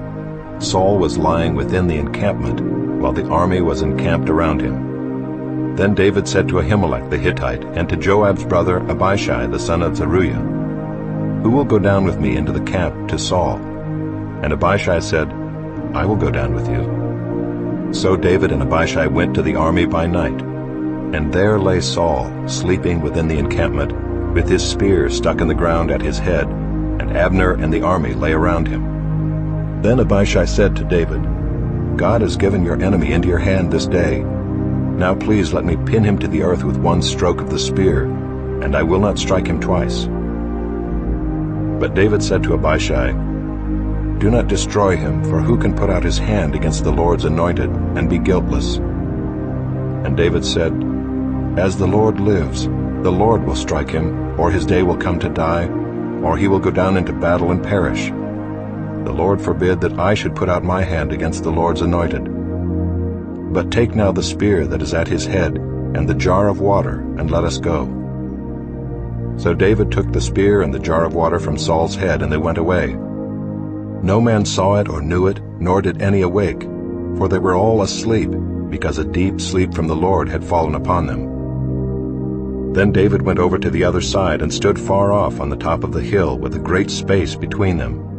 And David called to the army and to Abner the son of Ner, saying, Will you not answer, Abner? Then Abner answered, Who are you who calls to the king? And David said to Abner, Are you not a man? Who is like you in Israel? Why then have you not kept watch over your lord the king? For one of the people came in to destroy the king your lord. This thing that you have done is not good. As the Lord lives, you deserve to die, because you have not kept watch over your lord, the Lord's anointed. And now see where the king's spear is and the jar of water that was at his head. Saul recognized David's voice and said, Is this your voice, my son David? And David said, It is my voice, my lord, O king. And he said, Why does my lord pursue after his servant? For what have I done? What evil is on my hands? Now therefore let my lord the king hear the words of his servant. If it is the Lord who has stirred you up against me, may he accept an offering. But if it is men, may they be cursed before the Lord, for they have driven me out this day that I should have no share in the heritage of the Lord, saying, Go, serve other gods. Now therefore let not my blood fall to the earth away from the presence of the Lord. For the king of Israel has come out to seek a single flea like one who hunts a partridge in the mountains. Then Saul said, I have sinned. Return, my son David, for I will no more do you harm, because my life was precious in your eyes this day. Behold, I have acted foolishly, and have made a great mistake. And David answered and said, Here is the spear, O king. Let one of the young men come over and take it. The Lord rewards every man for his righteousness and his faithfulness. For the Lord gave you into my hand today, and I would not put out my hand against the Lord's anointed. Behold, as your life was precious this day in my sight, so may my life be precious in the sight of the Lord, and may he deliver me out of all tribulation. Then Saul said to David, Blessed be you, my son David. You will do many things and will succeed in them. So David went his way, and Saul returned to his place. Then David said in his heart, Now I shall perish one day by the hand of Saul. There is nothing better for me than that I should escape to the land of the Philistines. Then Saul will despair of seeking me any longer within the borders of Israel, and I shall escape out of his hand. So David arose and went over, he and the 600 men who were with him, to Achish the son of Maoch, king of Gath. And David lived with Achish at Gath, he and his men, every man with his household, and David with his 2 wives, Ahinoam of Jezreel, and Abigail of Carmel, Nabal's widow. And when it was told Saul that David had fled to Gath, he no longer sought him. Then David said to Achish, If I have found favor in your eyes, let a place be given me in one of the country towns, that I may dwell there. For why should your servant dwell in the royal city with you? So that day Achish gave him Ziklag. Therefore Ziklag has belonged to the kings of Judah to this day. And the number of the days that David lived in the country of the Philistines was 1 year and 4 months. Now David and his men went up and made raids against the Geshurites, the Girzites, and the Amalekites, for these were the inhabitants of the land from of old, as far as Shur to the land of Egypt. And David would strike the land and would leave neither man nor woman alive, but would take away the sheep, the oxen, the donkeys, the camels, and the garments, and come back to Achish. When Achish asked, "Where have you made a raid today?" David would say, "Against the Negev of Judah," or "Against the Negev of the Jerahmeelites," or "Against the Negev of the Kenites." And David would leave neither man nor woman alive to bring news to Gath, thinking, lest they should tell about us and say, "So David has done." Such was his custom all the while he lived in the country of the Philistines. And Achish trusted David, thinking, "He has made himself an utter stench to his people Israel. Therefore he shall always be my servant."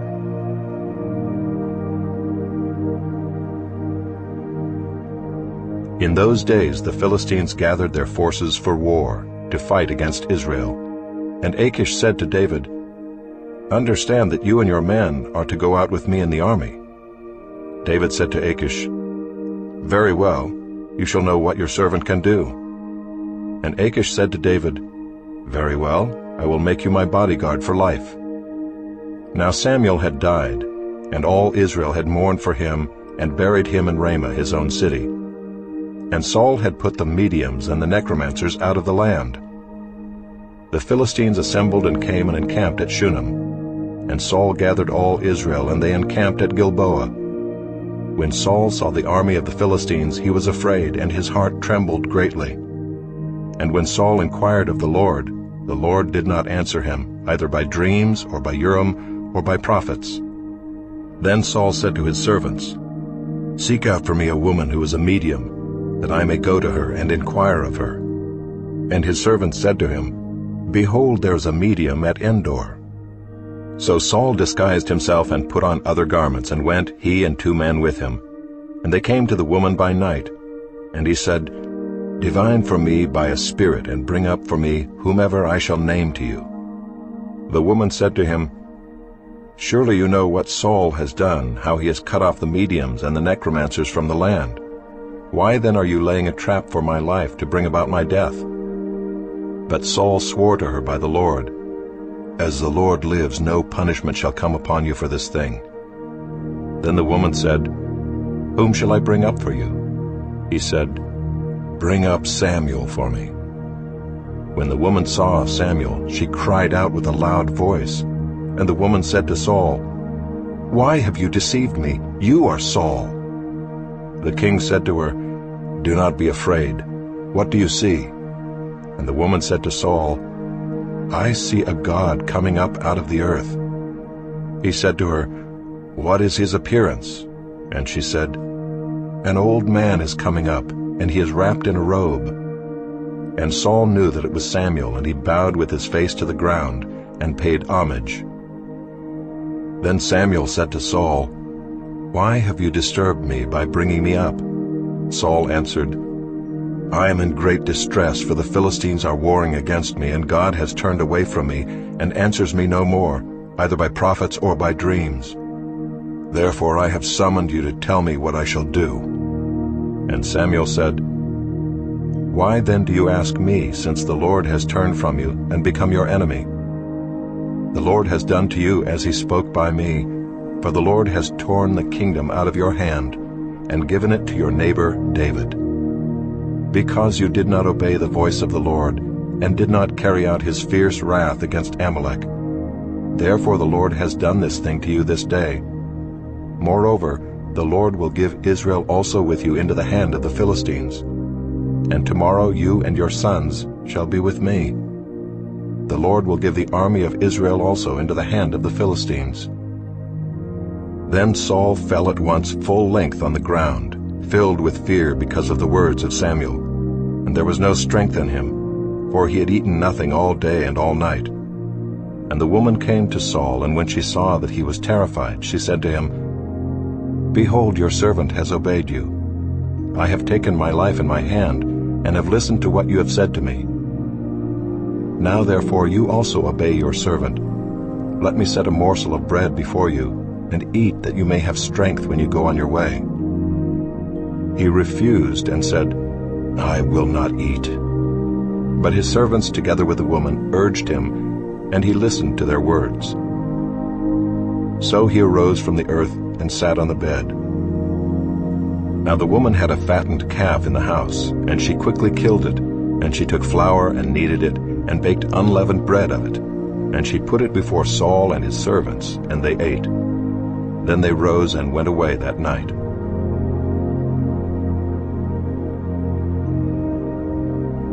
Now the Philistines had gathered all their forces at Aphek, and the Israelites were encamped by the spring that was in Jezreel. As the lords of the Philistines were passing on by hundreds and by thousands, and David and his men were passing on in the rear with Achish, the commanders of the Philistines said, "What are these Hebrews doing here?"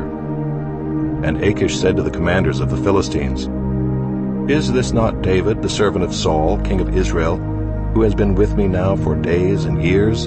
And since he deserted to me, I have found no fault in him to this day." But the commanders of the Philistines were angry with him, and the commanders of the Philistines said to him, "Send the man back that he may return to the place to which you have assigned him. He shall not go down with us to battle, lest in the battle he become an adversary to us. For how could this fellow reconcile himself to his Lord? Would it not be with the heads of the men here? Is not this David, of whom they sing to one another in dances? Saul has struck down his thousands, and David his 10,000s. Then Achish called David and said to him, "As the Lord lives, you have been honest, and to me it seems right that you should march out and in with me in the campaign. For I have found nothing wrong in you from the day of your coming to me to this day. Nevertheless, the lords do not approve of you. So go back now and go peaceably, that you may not displease the lords of the Philistines." And David said to Achish, "But what have I done? What have you found in your servant from the day I entered your service until now, that I may not go and fight against the enemies of my lord the king?" And Achish answered David and said, "I know that you are as blameless in my sight as an angel of God. Nevertheless, the commanders of the Philistines have said, 'He shall not go up with us to the battle.' Now then, rise early in the morning with the servants of your lord who came with you, and start early in the morning and depart as soon as you have light." So David set out with his men early in the morning to return to the land of the Philistines. But the Philistines went up to Jezreel.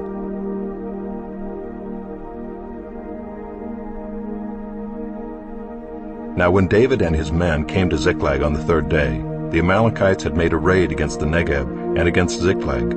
They had overcome Ziklag and burned it with fire, and taken captive the women and all who were in it, both small and great. They killed no one, but carried them off and went their way. And when David and his men came to the city, they found it burned with fire, and their wives and sons and daughters taken captive. Then David and the people who were with him raised their voices and wept until they had no more strength to weep. David's 2 wives also had been taken captive, Ahinoam of Jezreel, and Abigail the wife of Nabal of Carmel. And David was greatly distressed, for the people spoke of stoning him, because all the people were bitter in soul, each for his sons and daughters. But David strengthened himself in the Lord his God. And David said to Abiathar the priest, the son of Ahimelech, "Bring me the ephod." So Abiathar brought the ephod to David. And David inquired of the Lord, "Shall I pursue after this band? Shall I overtake them?" He answered him, "Pursue, for you shall surely overtake, and shall surely rescue." So David set out and the 600 men who were with him, and they came to the brook Bezor, where those who were left behind stayed. But David pursued, he and 400 men. 200 stayed behind, who were too exhausted to cross the brook Bezor. They found an Egyptian in the open country and brought him to David. And they gave him bread, and he ate. They gave him water to drink, and they gave him a piece of a cake of figs and 2 clusters of raisins. And when he had eaten, his spirit revived, for he had not eaten bread or drunk water for 3 days and 3 nights. And David said to him, "To whom do you belong, and where are you from?" He said, "I am a young man of Egypt, servant to an Amalekite, and my master left me behind because I fell sick 3 days ago. We had made a raid against the Negeb of the Kerethites and against that which belongs to Judah, and against the Negeb of Caleb, and we burned Ziklag with fire." And David said to him, "Will you take me down to this band?" And he said, "Swear to me by God that you will not kill me or deliver me into the hands of my master, and I will take you down to this band." And when he had taken him down, behold, they were spread abroad over all the land, eating and drinking and dancing, because of all the great spoil they had taken from the land of the Philistines and from the land of Judah. And David struck them down from twilight until the evening of the next day, and not a man of them escaped, except 400 young men, who mounted camels and fled. David recovered all that the Amalekites had taken, and David rescued his 2 wives. Nothing was missing, whether small or great, sons or daughters, spoil or anything that had been taken. David brought back all. David also captured all the flocks and herds, and the people drove the livestock before him, and said, "This is David's spoil." Then David came to the 200 men who had been too exhausted to follow David, and who had been left at the brook Besor. And they went out to meet David and to meet the people who were with him. And when David came near to the people, he greeted them. Then all the wicked and worthless fellows among the men who had gone with David said, "Because they did not go with us, we will not give them any of the spoil that we have recovered, except that each man may lead away his wife and children and depart." But David said, "You shall not do so, my brothers, with what the Lord has given us. He has preserved us and given into our hand the band that came against us. Who would listen to you in this matter? For as his share is who goes down into the battle, so shall his share be who stays by the baggage. They shall share alike." And he made it a statute and a rule for Israel from that day forward to this day. When David came to Ziklag, he sent part of the spoil to his friends, the elders of Judah, saying, "Here is a present for you from the spoil of the enemies of the Lord." It was for those in Bethel, in Ramoth of the Negeb, in Jatir, in Aurora, in Siphmoth, in Eshtemoa, in Rachel, in the cities of the Jerahmeelites, in the cities of the Kenites, in Hormah, in Boration, in Athak, in Hebron, for all the places where David and his men had roamed. Now the Philistines were fighting against Israel, and the men of Israel fled before the Philistines and fell slain on Mount Gilboa. And the Philistines overtook Saul and his sons, and the Philistines struck down Jonathan and Abinadab and Malchishua, the sons of Saul. The battle pressed hard against Saul, and the archers found him, and he was badly wounded by the archers. Then Saul said to his armor-bearer, "Draw your sword and thrust me through with it, lest these uncircumcised come and thrust me through and mistreat me." But his armor-bearer would not, for he feared greatly. Therefore Saul took his own sword and fell upon it. And when his armor-bearer saw that Saul was dead, he also fell upon his sword and died with him. Thus Saul died, and his 3 sons, and his armor-bearer, and all his men on the same day together. And when the men of Israel who were on the other side of the valley and those beyond the Jordan saw that the men of Israel had fled, and that Saul and his sons were dead, they abandoned their cities and fled. And the Philistines came and lived in them.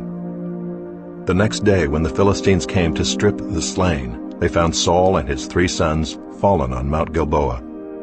So they cut off his head and stripped off his armor, and sent messengers throughout the land of the Philistines to carry the good news to the house of their idols and to the people. They put his armor in the temple of Ashtaroth, and they fastened his body to the wall of Bethshan. But when the inhabitants of Jabesh-Gilead heard what the Philistines had done to Saul, all the valiant men arose and went all night and took the body of Saul and the bodies of his sons from the wall of Bethshan, and they came to Jabesh and burned them there. And they took their bones and buried them under the tamarisk tree in Jabesh, and fasted 7 days.